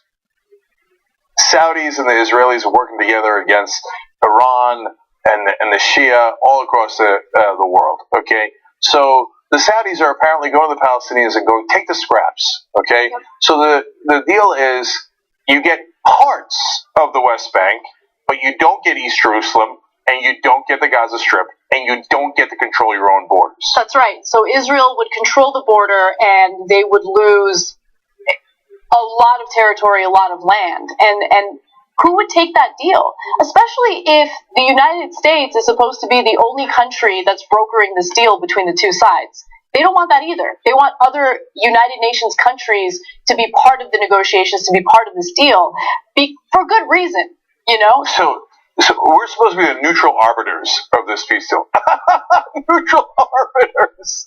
Okay, so we're the ones who pushed to move our embassy to Jerusalem, saying, no, Israel owns it all, so we don't care what the Palestinians think, we don't care about East Jerusalem, that's where we're putting our embassy. And then when the UN said, overall, no, that's not a good idea, now Trump is saying in this story, no, I'm going to take away half their money. Now, our UN ambassador is Nikki Haley. She plans to run for higher office. And in America, unfortunately, we have become one of the most corrupt countries in the world. So we legalize bribery. So in the rest of the world, you actually have to bribe people and you risk going to jail if you're caught. In America, we said, no, it's now PAC donations, it's campaign contributions, it's independent expenditures. So one person can buy all these politicians. So the Mercer family bought Ted Cruz, then he was a loser, so they switched over and bought Donald Trump. They'd given $13 million to Cruz, and they gave same neighborhood to Donald Trump. The biggest donor in politics right now is actually Sheldon Adelson. He is also a right-winger here in America, hates the unions, wants to crush them, wants to lower his taxes, and is a right-winger in the case of Israel. And so he says, look, if you do whatever I tell you to do, I'm going to give you, like he gave $25 million to Newt Gingrich. Reported to have given a similar amount to Donald Trump. So Nikki Haley knows, hey, if I kiss Sheldon Adelson's ass, I might get 10, 20, $30 million for my political ambitions. She was the only one, even among Trump advisors, who said, let's cut money to the Palestinians. Rex Tillerson, former CEO of ExxonMobil, was like, that's a really bad idea. It's going to destabilize the Middle East. I don't think that's going to help. Mad Dog Jim Mattis, the defense secretary, was like, guys, we're going to put our troops in danger. We're going to put the whole world in danger. Let's not do it. Nikki Haley was like, nope, I don't care. I've got donors who are going to give me a lot of money. So that was the first person to say, no, I want to cut funding to Palestinian refugees who are suffering, right? And then Netanyahu. Every article says Netanyahu came out and said, I agree, you should cut funding to the Palestinians. And they're like, well, that settles it. Okay. That settles it. What does Netanyahu have to do with us? He's not the leader of our country. He's a leader of an allied country. Great, we take it under advisement, okay? Trudeau says something. We take it under advisement, right? But he doesn't decide our policy, but unfortunately, he does. He does. So our new policy is, Mattis and Tillerson could barely talk them into, let's just cut half of the funding for their refugees, not all. Why? Why is Mad Dog Jim Mattis, who's deeply Republican and conservative, saying that? He's like, guys, a lot of the refugee camps are in Jordan. Jordan is an incredibly important ally for the United States. If you've got those refugee camps boiling over, who are they going to boil over to? They're going to boil over to our friend and ally, King Abdullah, okay? You might not like him, you might think this or that, but that guy's barely got keeping a lid on the Palestinians. Now you blow that lid off, you idiots. It's not just going to hurt America, it's going to hurt Israel. You're going to have millions of angry Palestinians, and you give them no outs. You give them, look, the money you give the Palestinians, it's actually kind of both, in some ways generous, in some ways devious, because you get folks hooked on the money, like the Palestinian Authority. Hamas is not hooked on the money because obviously we're not going to give any money to Hamas. Palestinian Authority gets money from the U.S. and they get hooked on the money. Now when you take the money away, they got nothing to lose. So now the refugee camps have nothing to lose. Soon Palestinian Authority will have nothing to lose. And the Palestinian Authority, he's not just telling you that because he's angry at you. He's saying, idiot, you're going to empower the radicals like Hamas. So they're going to turn to them. Now you're forcing me to yell at you because otherwise everybody's going to go to Hamas. These idiot right-wings, maybe they're not stupid. You think Trump knows what Hamas is? Do you think Trump? But that's part of the problem. So Nikki Haley might understand the nuances of this issue, maybe. But you think Trump does? Trump is the perfect corporate puppet, right? He is the perfect donor puppet. So if you ask Trump what Hamas is, and please somebody ask him, geez, do your jobs, right? Ask him about policy for once. If you ask Trump about Hamas, he'll say, what do you mean? I like Hamas. I use it for dips. I like it. Okay, hey, of course I know what it is. Who would not know what Hamas is? I have it with my taco bowl. Okay? So, anyway, last thing, guys. Look, the reason why I said maybe they're not idiots is because right-wingers, whether it's here or in Israel, they both literally profit from war and politically profit from war. Because when war happens, Netanyahu's ratings go way up. When war happened, the George W. Bush was very unpopular, won the election, barely so in 2004, but why? He ran the whole campaign, I was there, I covered it, ran the whole campaign on, don't switch horses in midstream. We're in the middle of a war, you got to stay with the leader. Okay? Yeah, the fear-mongering, and America bought it. Right-wing 101 tactic to create war so that you have to then seek shelter from the strong right-wingers. And what are they doing here? They're saying to the Palestinians, you're going to get nothing. Your Jerusalem, which you care so much about, we're never going to give it to you. You're not going to have any borders. We're not going to give you anything. And then we're going to take your money away. And then we're going to slap you across the face. They're basically saying, please, please riot. Please do terrorism. Please lob missiles. Please do that so that we can start a war so that my popularity can go back up. And if Israelis die in the meanwhile, if we die in the meanwhile, they don't care. That's their plan. It's not an accident. That's a purpose. These people are monsters. So this is a horrific plan. And when the Middle East gets destabilized, don't say we didn't warn you. That was their plan all along. Let's take a break. We'll be back.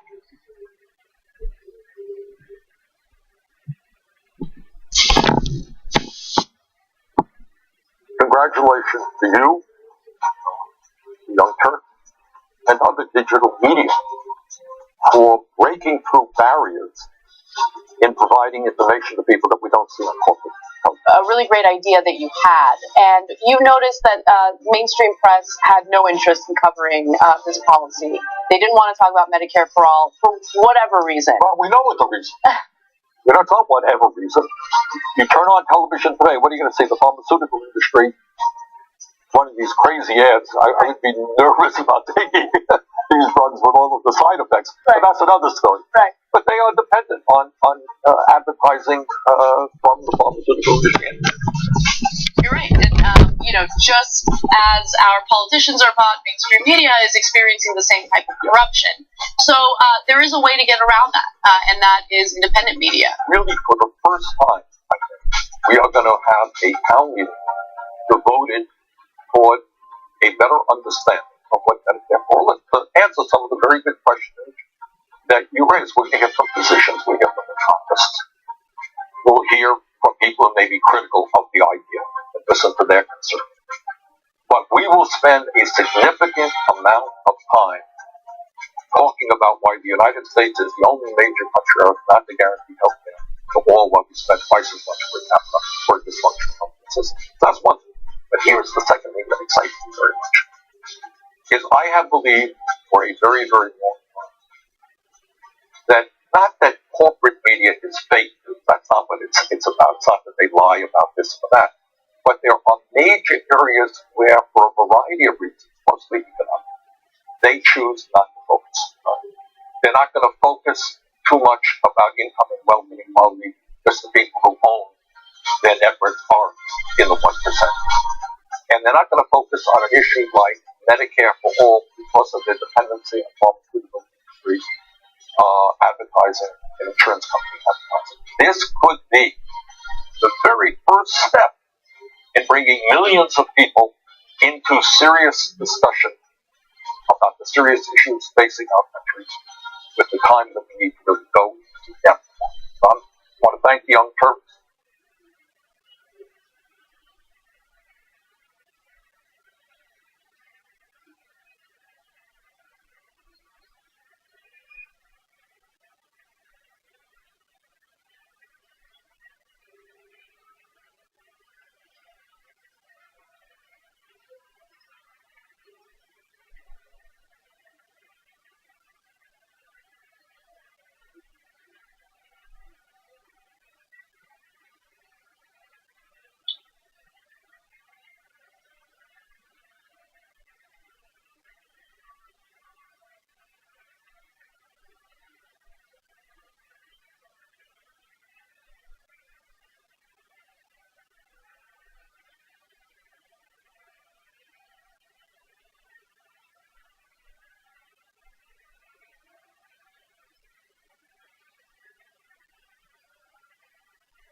Young Turks. Look, we got a great Rebel headquarters coming up for you guys in about 30 minutes. Also on the show today is Erica Andiola. She is the political director of Our Revolution, and she's actually fighting for a clean DREAM Act. We were talking about the DREAM Act earlier in the show, and she's going to tell you how you could participate and how she's leading that fight for the Clean DREAM Act. So that's going to be great. That's at 8:05 p.m. Eastern right here. Santos Huante writes in, you would think with all these Republicans not running or retiring from office, Dems would smell the blood in the water. But they do. But their sense of that is, great, we're doing everything right, just steady as we go, right? Lipschitz writes in, can TYT stick a microphone in some of the Dems' faces and ask them why they aren't fighting harder? Yeah. We're trying. You know, one of the Democrats we did that to was Al Franken. And he ran, right? And he kept waiting. He kept his powder dry. Now he just took his dry powder home. So, look, whatever you think of how he resigned, that's a different issue. But for the time that he was in office, it would have been nice if he was a giant fighter for us. There are two phrases that get used a lot in politics. One of them is keeping his powder dry. I don't know where it comes from, but it's weird and it makes me uncomfortable. The second one is full-throated defense. Yes, that is definitely awkward. Just don't like those phrases, but they get used all the time. Well, in the postgame, maybe I'll explain the powder dry one. And you know what? There's a story, I don't know if we're going to get to it, about Mandalay Bay, the shooting in Vegas. Oh, yeah. Yeah, but you know, I just stayed at Mandalay Bay in Vegas, and I have a really interesting thing to tell you about the shooting based on what I observed there. So, we'll do that in the postgame today. That's for the members. tytnetwork.com/join to become a member, okay? One last tweet for you guys. Jeff Wharton says, stock market up, number of immigrants coming to the U.S. down, Trump not impeached yet, conservatives are happier than pigs in shit, or in a shithole. So, yes, those are all true. But don't get discouraged because... There is a balm in Gilead to make the wounded whole. There is a balm in Gilead to heal the sin-sick soul. God standeth behind the Demonon, watching above his own. All right, what's next? Okay. A new report indicates that Congress members spent a whopping $300,000 to settle sexual harassment allegations and discrimination accusations against them since 2003. Now, this is a new report that was put out by the Committee on House Administration, and here is what they found. No names were mentioned, unfortunately, but nearly $300,000 in taxpayer funds has been spent to settle 13 claims against members of Congress or their offices since 2003 that include sexual harassment or sex discrimination. These accusations include 3 cases involving sex discrimination that total more than $27,000. Also, between 2008 and 2012, the Treasury Fund paid more than $174,000 to settle 8 cases. Between 2013 and 2017, 2 cases involving sex discrimination or harassment were settled, totaling $91,000. Now, the majority of the $91,000 was paid out because of accusations lodged against Farenthold, which we covered earlier on the Young Turks. One of these settlements was for $84,000. That was the Blake Farenthold accusation from 2014. A woman who was his former communications director accused him of sexual harassment. Farenthold had said at the time, oh, it's okay, I'm going to pay that $84,000. Well, number one, only after you got caught. Before, you were perfectly happy to let taxpayers pay for it, while you pretended to be a champion of saving taxpayer money as a Republican, and that was his big thing. I save taxpayers money. I mean, unless I sexually harass someone, in which case you pay for it. Then he got caught with his hand in the cookie jar, and he said, no, I'm going to pay for it. I think it was JR, our producer, JR Jackson, who said, no, he won't. Yeah. And now we find out, no, not exactly. He's waiting to see what the outcome of this investigation will be and how Congress will move forward in, having something put forward, like the right, I don't even know how you call it, like the right way to approach these issues as opposed to having people sign non-disclosure agreements, using taxpayer money to settle these settlements. Can you imagine? I mean, look, Republican representatives, Republican members of Congress lose their minds over the SNAP program, which gives the poorest people in this country, the poorest families in this country, scraps so they can feed their kids, right? They lose their minds over that. But Representative Farenthold used $84,000 in taxpayer money to settle a sexual harassment case involving his own communications person. Like, can you imagine if one poor family got a one-time lump sum payment of $84,000 in taxpayer money? That would be the scandal of a lifetime in America.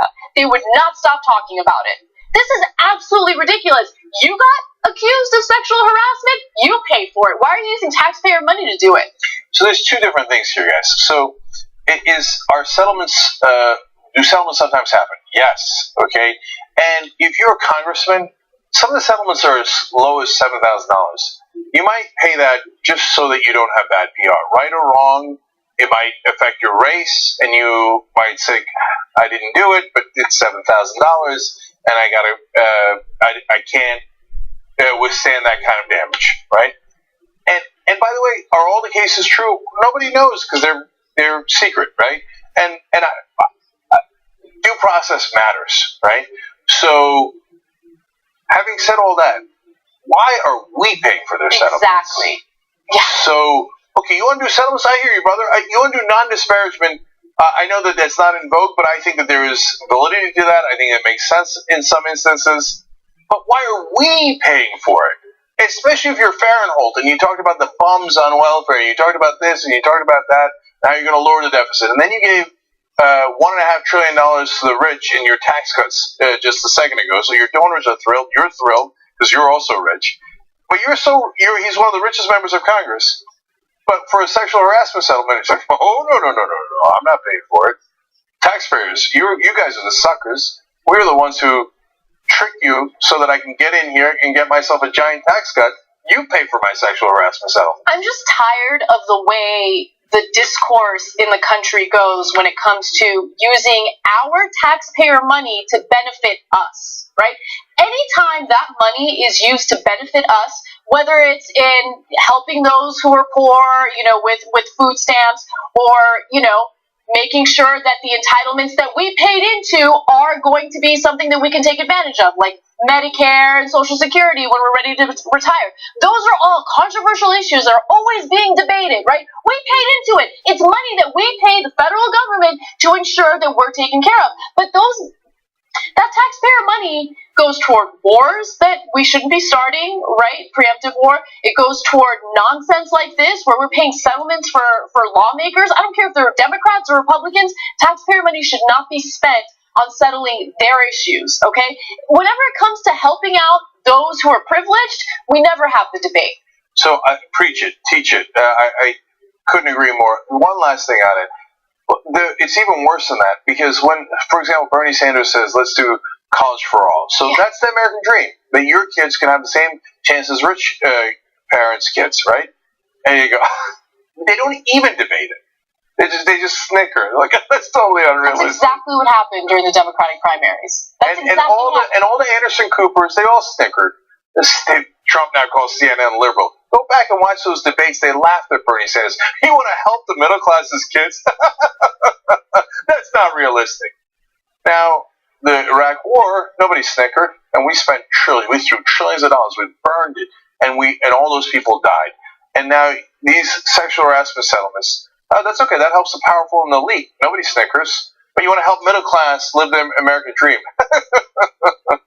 So we can't stand your priorities, and yet the people on TV and the people in Washington can't figure out why people in the country are angry.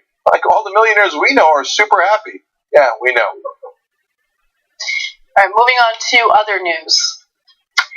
Actress Eliza Dushku has disclosed a pretty terrible thing that happened to her when she was only 12 years old and on the set of True Lies, a movie that she starred in. This is a story that she has kept to herself and to a couple close loved ones for a long time, but recently she felt comfortable enough to come forward and share her account regarding sexual assault by Joel Kramer, who was the stunt person on the movie set. So I'm going to read portions of what she had posted on her Facebook page. It was a very long post, but these are the relevant portions of what she said. When I was 12 years old, while filming True Lies, I was sexually molested by Joel Kramer, one of Hollywood's leading stunt coordinators. He disappeared. Now, she says that he had earned the trust of her parents and then convinced the parents that, you know, he was going to take her out to sushi and just have fun, nothing crazy. And then other people would be around and they should be going swimming with the other stunt actors in the movie, etc. And so the parents trusted him, and he did the exact opposite of that. He took her to his home, and then this is what she says happened. He disappeared in the bathroom and emerged naked, bearing nothing but a small hand towel held flimsy at his midsection. I remember how he laid me down on the bed, wrapped me with his gigantic, withering body, and rubbed all over me. He spoke these words, "You're not going to sleep on me now, sweetie. Stop pretending you're sleeping," as he rubbed harder and faster against my catatonic body. She also writes, when he was finished, he suggested, "I think we should be careful about telling anyone." He meant I was 12 and he was 36. And I remember how soon after, when my tough adult female friend in whom I had confided my terrible secret on the condition of a trade that she let me drive her car around the Hollywood Hills, came out to the set to visit and face him, later that very same day, by no small coincidence, I was injured from a stunt gone wrong at the Harrier set. With broken ribs, I spent the evening in the hospital. So she's alleging that since she told her close friend about what happened, he retaliated by allowing her to get injured on the set while performing stunts. Now, he denies it. I'll give you his statement in just a minute, but this is disgusting. Yeah, so he says, oh no, she was just bruised in that incident. So all of this is important. And boy, if after someone who tried to protect her yelled at him, he then allowed her to get injured. It doesn't matter if it's bruises or a broken rib. And that is horrific. But it doesn't really matter. Like, that portion is extra, right? Mm-hmm. He molested a 12-year-old girl, if you believe this story. And that's, I mean, we're done, right? That's not close. Now, look, if these were criminal charges, and I don't know if statute of limitations is run on it or not, we do due process in this country, okay? And he vehemently denies it. But, boy, this sounds enormously credible, and there is backup after backup. So let's give you the denial and then the backup to her story. So Joel Kramer did end up getting fired by World Production Agency. Also, he says, these are outlandish, manipulated lies. I never sexually molested her. I think she's making this up in her imagination. Now, if you read her entire account on Facebook, which I highly recommend you do, it's incredibly detailed, and she talks about a number of people that she did confide in at the time that it happened. Now, the one person that she specifically mentioned in that statement was Sue Booth Forbes, who was her guardian on set. Since she was a minor, she has to have a guardian on set, and that's exactly who she was. And Dushku did confide in her at the time, told her what happened. She was the person who came forward and told people on the set, those who had some authority, about what had occurred. And as a result, no one did anything, and it led to Joel Kramer allegedly retaliating against Dushku on the set. Now, Sue Booth Forbes did corroborate this account, but did not name the specific people that she told. Yeah. So let me give more background too. So Kramer, I read his statement. He just denies it 100%. Lies, lies, lies. I can't believe this. I'm being persecuted, etc. Now, I think there are some people who are being persecuted in the news these days. I don't think Kramer is one of them. That's my opinion. But we gave you his statement, and now you turn to Sue Booth Forbes, and she is awfully specific. She said she went to higher ups. They complained about it. Other people knew about it. They also complained about it. But the higher ups, and why? Why are they protecting this stunt coordinator? Well, it turns out he worked on all the Schwarzenegger movies. Now, that doesn't mean that Schwarzenegger knew about the allegations. James Cameron, who was the director of True Lies, says he didn't know, that if he had not known, there would have been no mercy. Okay, and he believes Dushku, and he's very adamant about that. Okay. Now, I don't know, and nobody knows who actually knew on that set and didn't know on that set. Maybe actually Sue Booth Forbes might know, but she didn't name those names, and I don't want to get into that. But she says, no, we definitely told people. He definitely did it. And she said, here's another quote. Joel Kramer did what Eliza said he did. This is again from Sue Booth Forbes. He is a pedophile, and he must face the consequences. So there's the actress friend she told, her mom, Sue Booth Forbes, and according to Forbes, other people on the set. Her older brother as well. And that was all not recently, but 25 years ago, okay? And the accident that she had on the set, the day that they confronted Kramer, is in the records. She was taken to the hospital. There's no question about that. Now, nobody knows, other than those two, what happened in that hotel room, but why would a 12-year-old girl come out and take on this powerful person who's good friends with the main star on the set out of nowhere and insist on it? Yeah. And then, but by the way, never publicly came forward. It's not like she had an axe to grind. It's not like she had an agenda. Anyway, we're over discussing this. This seems like an incredibly clear case. Also, she just came out with her allegations, and I just want to really emphasize the fact that it's taken her such a long time to do it, because when she initially did come out, she did come out to family members, and they didn't know how to handle it because it was such a taboo topic at the time. So think about how far we've come in all this time, since she was 12, but also how there's still a way to go, because even though this Me Too movement has been going on for a couple months now, she still didn't feel comfortable coming forward until very recently. And it's a scary thing to do. It's scary to come forward and talk about what you've gone through, especially when you initially told people it got brushed under the rug.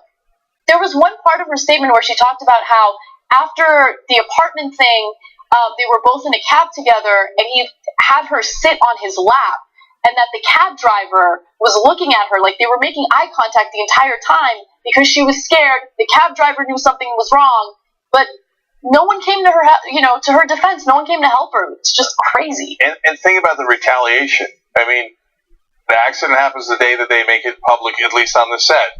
And she's 12 years old. You think that they might have been able to ruin her career? Of course. It took a quarter of a century to gather up the courage. Now imagine how many times that happened to children like her and to women. And by the way, to guys, from people like Kevin Spacey. So this has been an enormous problem for a long period of time. And so in this case, the liberation continues. We got to take a break. Let's come back and we'll have some more news for you.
Back on the Young Turks, one quick tweet.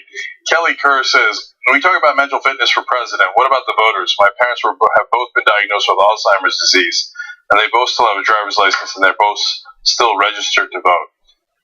Kelly, we can't go that far. I can't get into your parents' mental status. But yes, some older voters do have issues, but not most. The overwhelming majority are perfectly fine.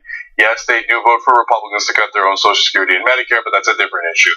Okay, so our members of the day are Frank Barella and Kim Ney.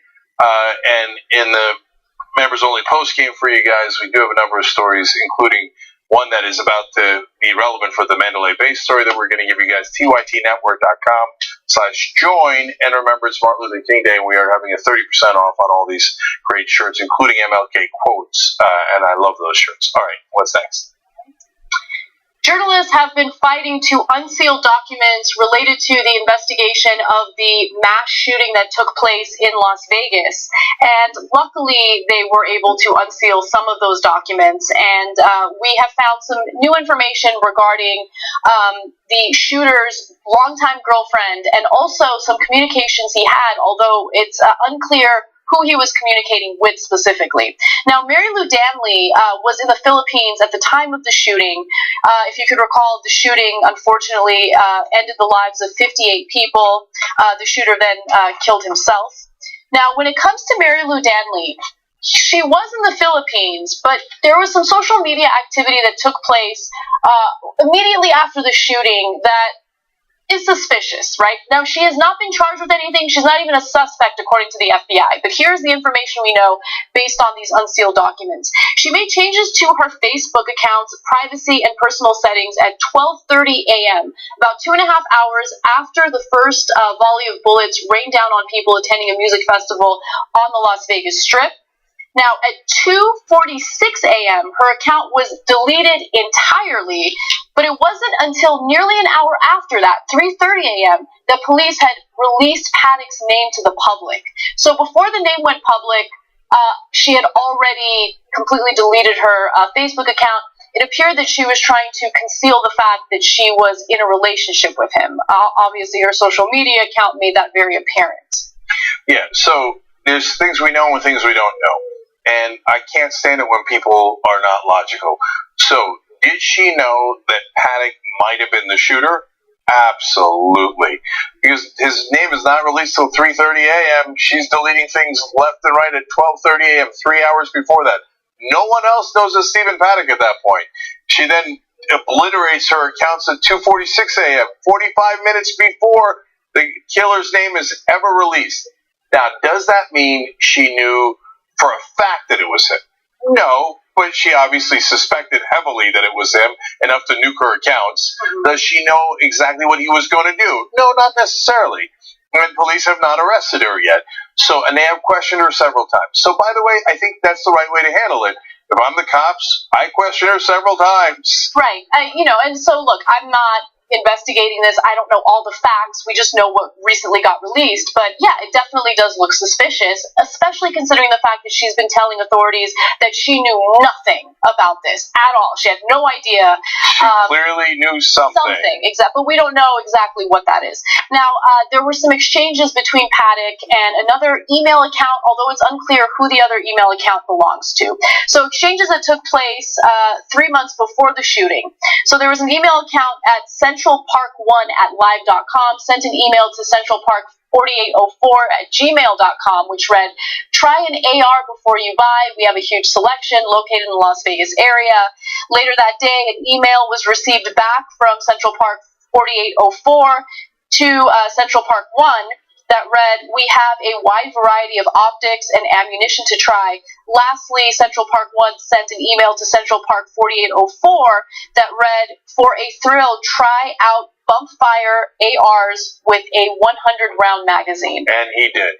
So, look, I'm going to talk about this more in the post-game, tytnetwork.com/join, because I was just in Mandalay Bay. I saw where he fired into. The amount of people he killed from that distance is amazing.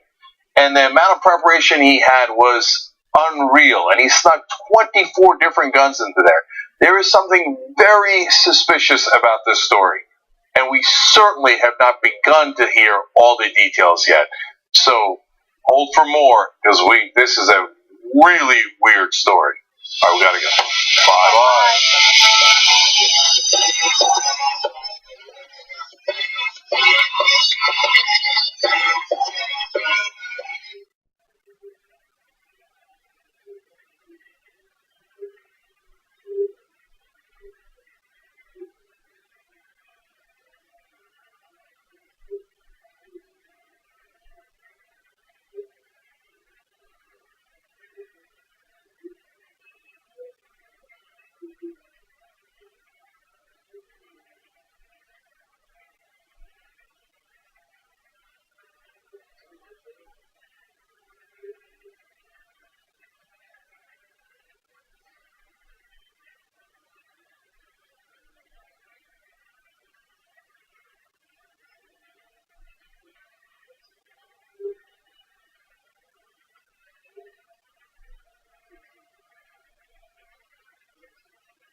Back on the Young Turks, Rebel headquarters. So, listen, guys, this show is going to feature progressives all the way through 2018, and I hope all the way through 2020. And we've got a great number of different progressives for you guys now in all sorts of different races, national and local.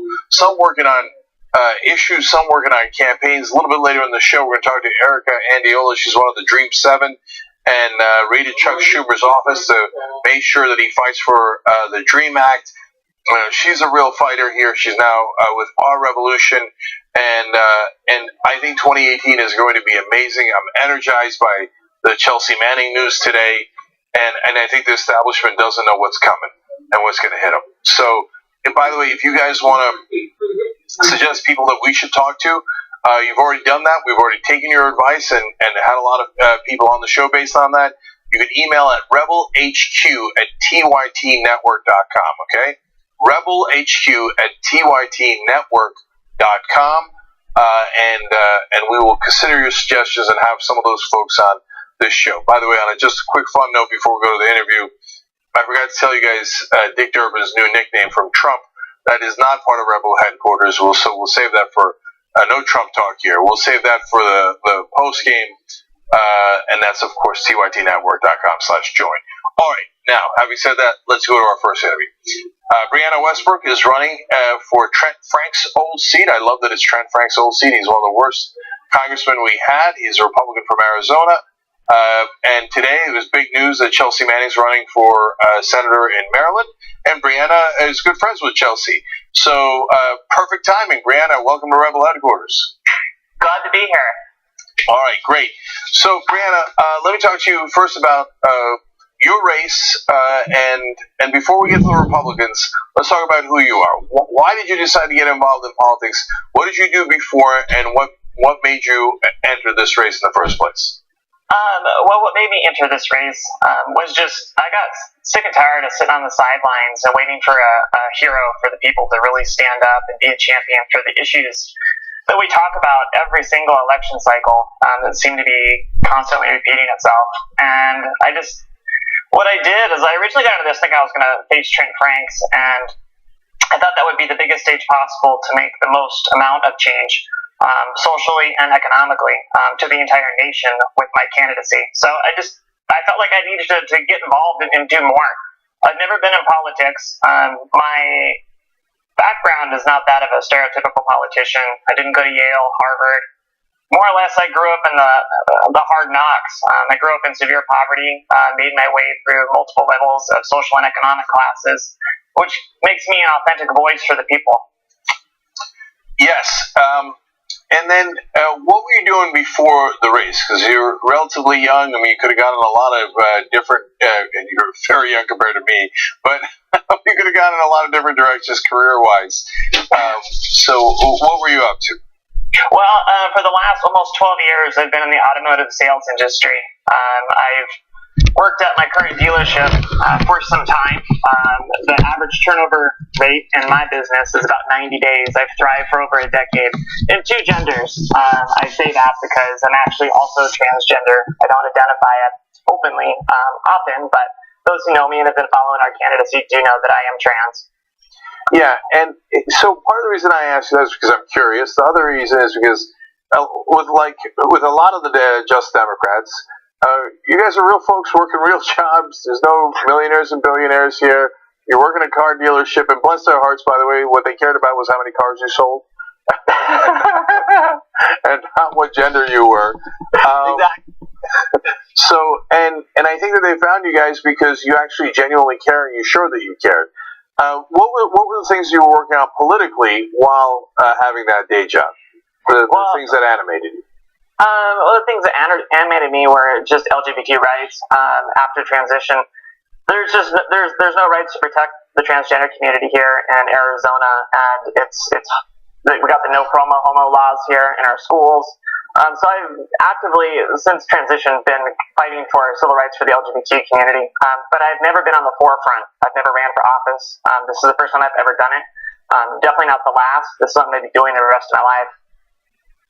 All right, great. Now, I'm sure that there are other Democrats in the race. Now that Franks is going, they've got to be the establishment's probably pretty excited.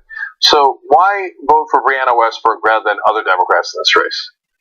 Well, why vote for me? It's because I'm going to be an authentic voice for the people. Over the course of the last year, I've been investing in people and not money, because I believe that's what we should be investing in as politicians and leaders in our community. I am standing up for things that are important to everyday families. I want people to see my candidacy as a reflection of themselves. The issues on my platform hit home with just about every single family here in the district, regardless of what side of the aisle you're on. A living wage, automatic voter registration, providing an affordable education for all, Medicare for all, renewable energy, because our high utility bills here in Arizona just keep getting increased each year. So all of the issues on the platform hit home with just about every single household. And I'm not influenced by money. I'm not bought, and no special interest groups are going to sway my vote with the persuasion of money. I am persuaded by people, real people, hardworking people that are struggling to get by. So yeah, I am a voice for real people. Yeah. No, look, that's why I love these Just Democratic candidates, and the staff works super hard to find just the right people to run in these races. They are the unbought. They're the uncorrupted. There's no corporate PAC money. They're not serving anyone but you. And, Brianna, I don't know if these are in order of priorities, but, looking at your website, looking at your priorities, so of course you care about transgender rights, LGBT rights, as you explained. That's what you're working on. But you've got fighting for Medicare for all and a livable wage at the very top. So, I feel like a lot of times, whether it's Danica Rome or others, the rest of the media assumes that that's your number one issue. So this is young Chevy Traverse. You mentioned all those other issues there, and so to what degree are you animated by those issues? Do you have a sense of priorities here? Like, for example, for me, I think corruption is the most important issue. That's why I love that you guys are on board. So give me a sense of priorities. Well, they're all equal to me, because each one of them are core values that we need to be championed. But like you said, being unbought, campaign finance reform is really the core root. We need to focus on that, because once we get that, we can really accomplish all these other things. So I applaud you on the Wolfpack. It's the campaign finance reform is really the bread and butter. It'll make all these other things a lot easier to get through the House and put into law. Yeah, and I love that you got livable wage there, because people in New York don't understand. They're like, what? The stock market's up, we're all rich. No, not the people in Arizona. We need higher wages. We need higher wages. And people work really, really hard, and that makes a giant difference in their lives.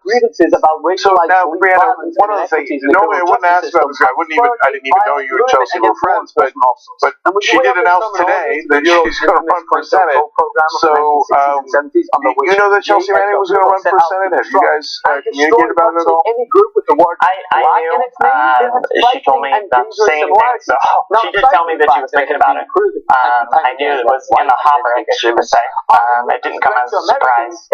She, like me, has been really fed up with the system and the way that it's designed to shut out people's voices, so she felt that it was something she needed to do, and I applaud her. So, of course, the establishment is going to give her no chance. What do you think? Does she have a fighting chance? I think she has a fighting chance. She's got people behind her. People are stronger than money, and people are stronger than the establishment. And that's been shown time and time again. When we rise together on causes, we can accomplish anything. So, look, your background is partly relevant. So it's what you fight for is more important. But when you look at Chelsea Manning and the hell that they put her through, and then she comes out swinging, that matters, man. That means she's a fighter. And Brianna, you've gone through a lot in your life, whether it was the poverty that you grew up in, the difficult decisions you've made, and I'm sure the grief that you got as you were doing that. It matters that you come out of that in a fighting position and swinging and ready to fight for others. others. So, look, my priorities are clear. Who I'm rooting for is clear. We don't hide it on this show.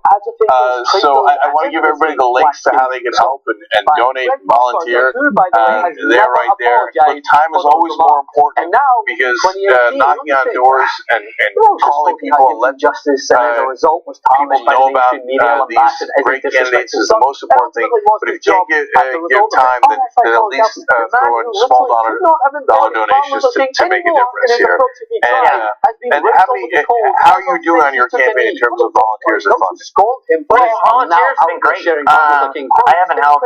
Maybe it's something I should have been doing a little earlier fundraising. But I'm kind of ran an unconventional campaign since the very beginning. I've been investing in people, so I have a very giant volunteer base, not just in Arizona, but throughout the entire country. My Twitter profile, for example, has a little under 3 million impressions for the last 30 days. Because I feel like people are the forefront, and I think that people will show that we can beat money. Because poor people don't know rich people. Rich people know rich people, so it's a lot more difficult for me to raise money opposed to somebody that's from wealth. So investing in people has kind of been the forefront. But my volunteer base is big. Individual contributions have increased greatly since the Justice Democrat endorsement back in November. We saw a little over 1,300 individual contributions pretty quickly.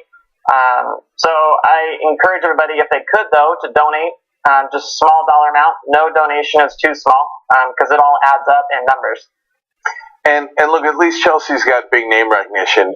The biggest challenges for people like Brianna is getting their name out there.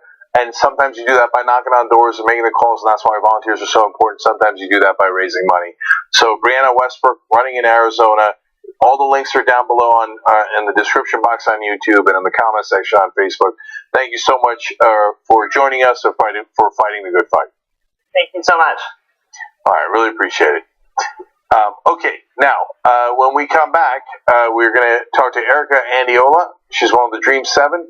She raided Chuck Schumer's office to make sure that they fought for the DREAM Act, and now at least partly are. I want to hear her thoughts on that, and I love the action that she took. So let's come back and do that as soon as we can.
I have a dream that one day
dream that one day this nation will rise up and live out the true meaning of its creed. I have a dream today. 2 days after this speech, the FBI classified Martin Luther King Jr. as the most dangerous threat to national...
Alright, back at Rebel headquarters. Now we've got a special surprise for you guys. We're going to talk to Erica Andiola. She's the political director of Our Revolution. Bob, oh no, here comes Kai Newkirk from Democracy Spring. Two powerhouse progressives for the price of one. He's going to join her in this interview. Erica and Kai, welcome to Rebel headquarters. No, here comes Kai Newkirk from Democracy Spring. That's two powerhouse progressives for the... Alright, we got an echo issue there. But let me ask you guys a question, and hopefully we'll sort out the echo as we go along here. So, Erica, you went into Chuck Schumer's office and other offices. You were part of the Dream 7. What did you guys do there, and what was the hope? And then I want to get to whether that hope was realized. Yeah, of course. So the reason we went into Schumer's office was because we were very clearly asking for him to pledge something that we're calling the New Dream New Deal pledge, which means that right now Democrats have the ability and have the leverage to, tell Republicans, if you want to vote for the spending bill, which is coming up on January 19th, then you have to pledge that you're going to vote, for the DREAM Act to be included in there, that you're going to allow for the DREAM Act to be included in there. So, Schumer is the leader of the Democratic Party in the Senate, and so for us it was important that, he not only pledged himself, but also that he allowed, or he pressured the rest of his party to do it. And we told him, if you don't do this right now, we're going to stay in jail until you get it done. Unfortunately, it didn't happen in December, but we're still pushing for it to happen again in January 19th as we have a chance. Okay, so I want to come back to that in a second, but Kai Newkirk from Democracy Spring is a guy who is used to a lot of direct action, and I was there with him when we got arrested fighting money in politics in Washington, D.C. So, Kai, I imagine that you were in favor of the direct action that Erica and her colleagues took there in the Senate. Absolutely. It's MLK Day today, and that's a reminder to us that no great democratic struggle in our country has ever been won without using the tool that King called the sword that heals. That's nonviolent direct action. So we knew it wouldn't be any different in this case, and it was an idea that we came up together to do this, what we ended up calling the jail strike. And we all felt that it was really important to do something that would communicate the moral urgency of this fight and create more of a sense of political crisis that dreamers and documented young people like Erica can't wait. And we can't allow Democrats and Republicans of conscience who say they want to do something about this to delay. Yeah, as King said, delay all justice is justice delayed is justice denied. And we couldn't tolerate that right now, so people had to do an action that would involve deeper sacrifice. And it was incredibly powerful what they did. I wanted to go in with them, but we understood there needed to be more support on the outside, and it was tough knowing that she was in there and that the others were. But people were moved across the country. And we went from 8 Democrats, I believe, who voted against the spending bill earlier in December because it didn't include DREAM, to 30, and that was a huge jump. And that's what these kind of actions do, and we've got to keep it going. So you're right, Kai. It is just great to talk to you guys on Martin Luther King Day. I mean, it's perfect that you guys are on today, and that's exactly what Martin Luther King called for: nonviolent, direct action. And he was willing to risk arrest, and he was willing to risk a lot more than that to fight for our rights. And that's what you guys are doing. And seeing two huge progressives, in my opinion, fighting for the same cause, the same direction, it's just great. Great to see. So now, Erica, I want to turn back to you and figure out where we are in the fight today. So you guys did that action, as Kai pointed out. You've got a lot more Democrats on your side now.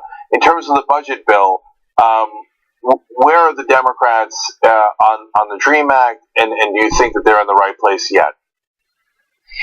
I mean, there's been a push, for the DREAM Act to be, to make a deal with us and this demand for Democrats to not just use us for political purposes. I mean, a ton of Democrats reach out to me to go and speak, and tell my story in their campaigns because they say that they support Dreamers, but when it comes down to actually, putting the foot down and saying, Republicans, if you want to vote for the spending bill, then you have to put the DREAM Act in the bill.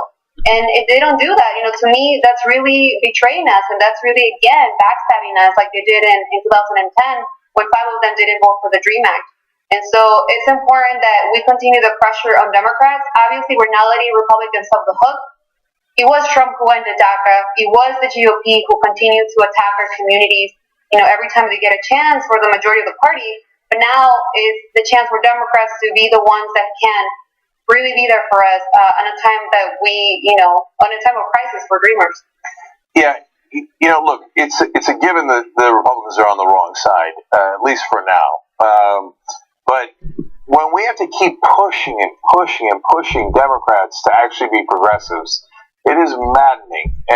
But it makes a difference. That's why we have to push. So our DREAM campaign is teamed up, by the way, with SEED, Our Revolution, Democracy Spring, that Kai is from, Progressive Democrats for America, Justice Democrats, and Present Day.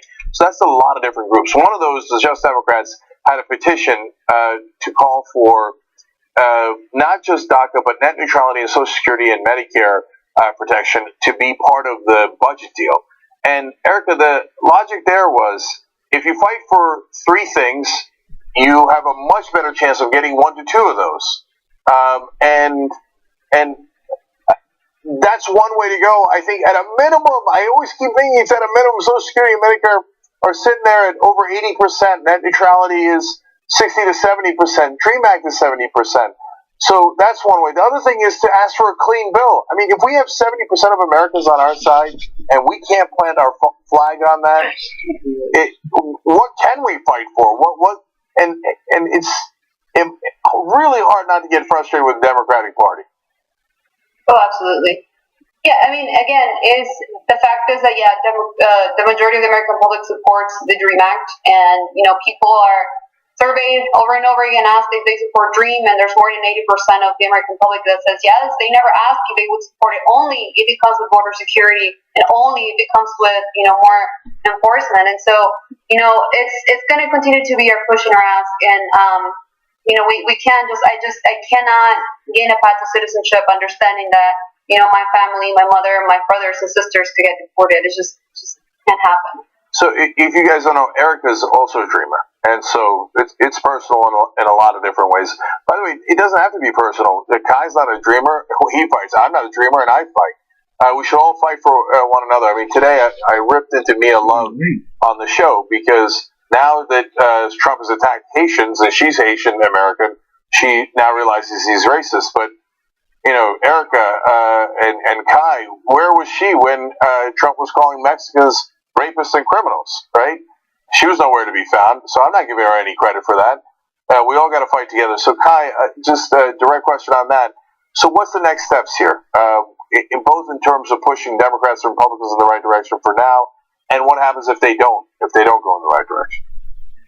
Well, first of all, I want to say this is personal for me. Erica's my partner, and other people that are very close friends and loved ones to me are going to be deeply, profoundly impacted by this. And I think this is one of the things that's inspired me most about the Our Dream fight so far is we've seen a lot more people that are progressives but aren't undocumented or haven't really been connected to the immigrant rights fight for very long have really gotten involved in this. Done actions, organized, taken leadership, and that's what this is going to take. We can't, for too long, dreamers have been fighting and making huge sacrifices on their own. And we who say we stand with them have to step up and do more. And so, for the Democrats, they're afraid of taking the risk of shutting the government down or blocking the spending bill and saying we have to get a deal on this. But real leadership requires courage. Real leadership requires risk. That's what the Dream 7 did. That's what Martin Luther King Jr. did. That's what John Lewis has done in the past. And he came out and he said, in response to Trump with this shithole country's despicable comment, we got to draw a line in the sand against this kind of racism.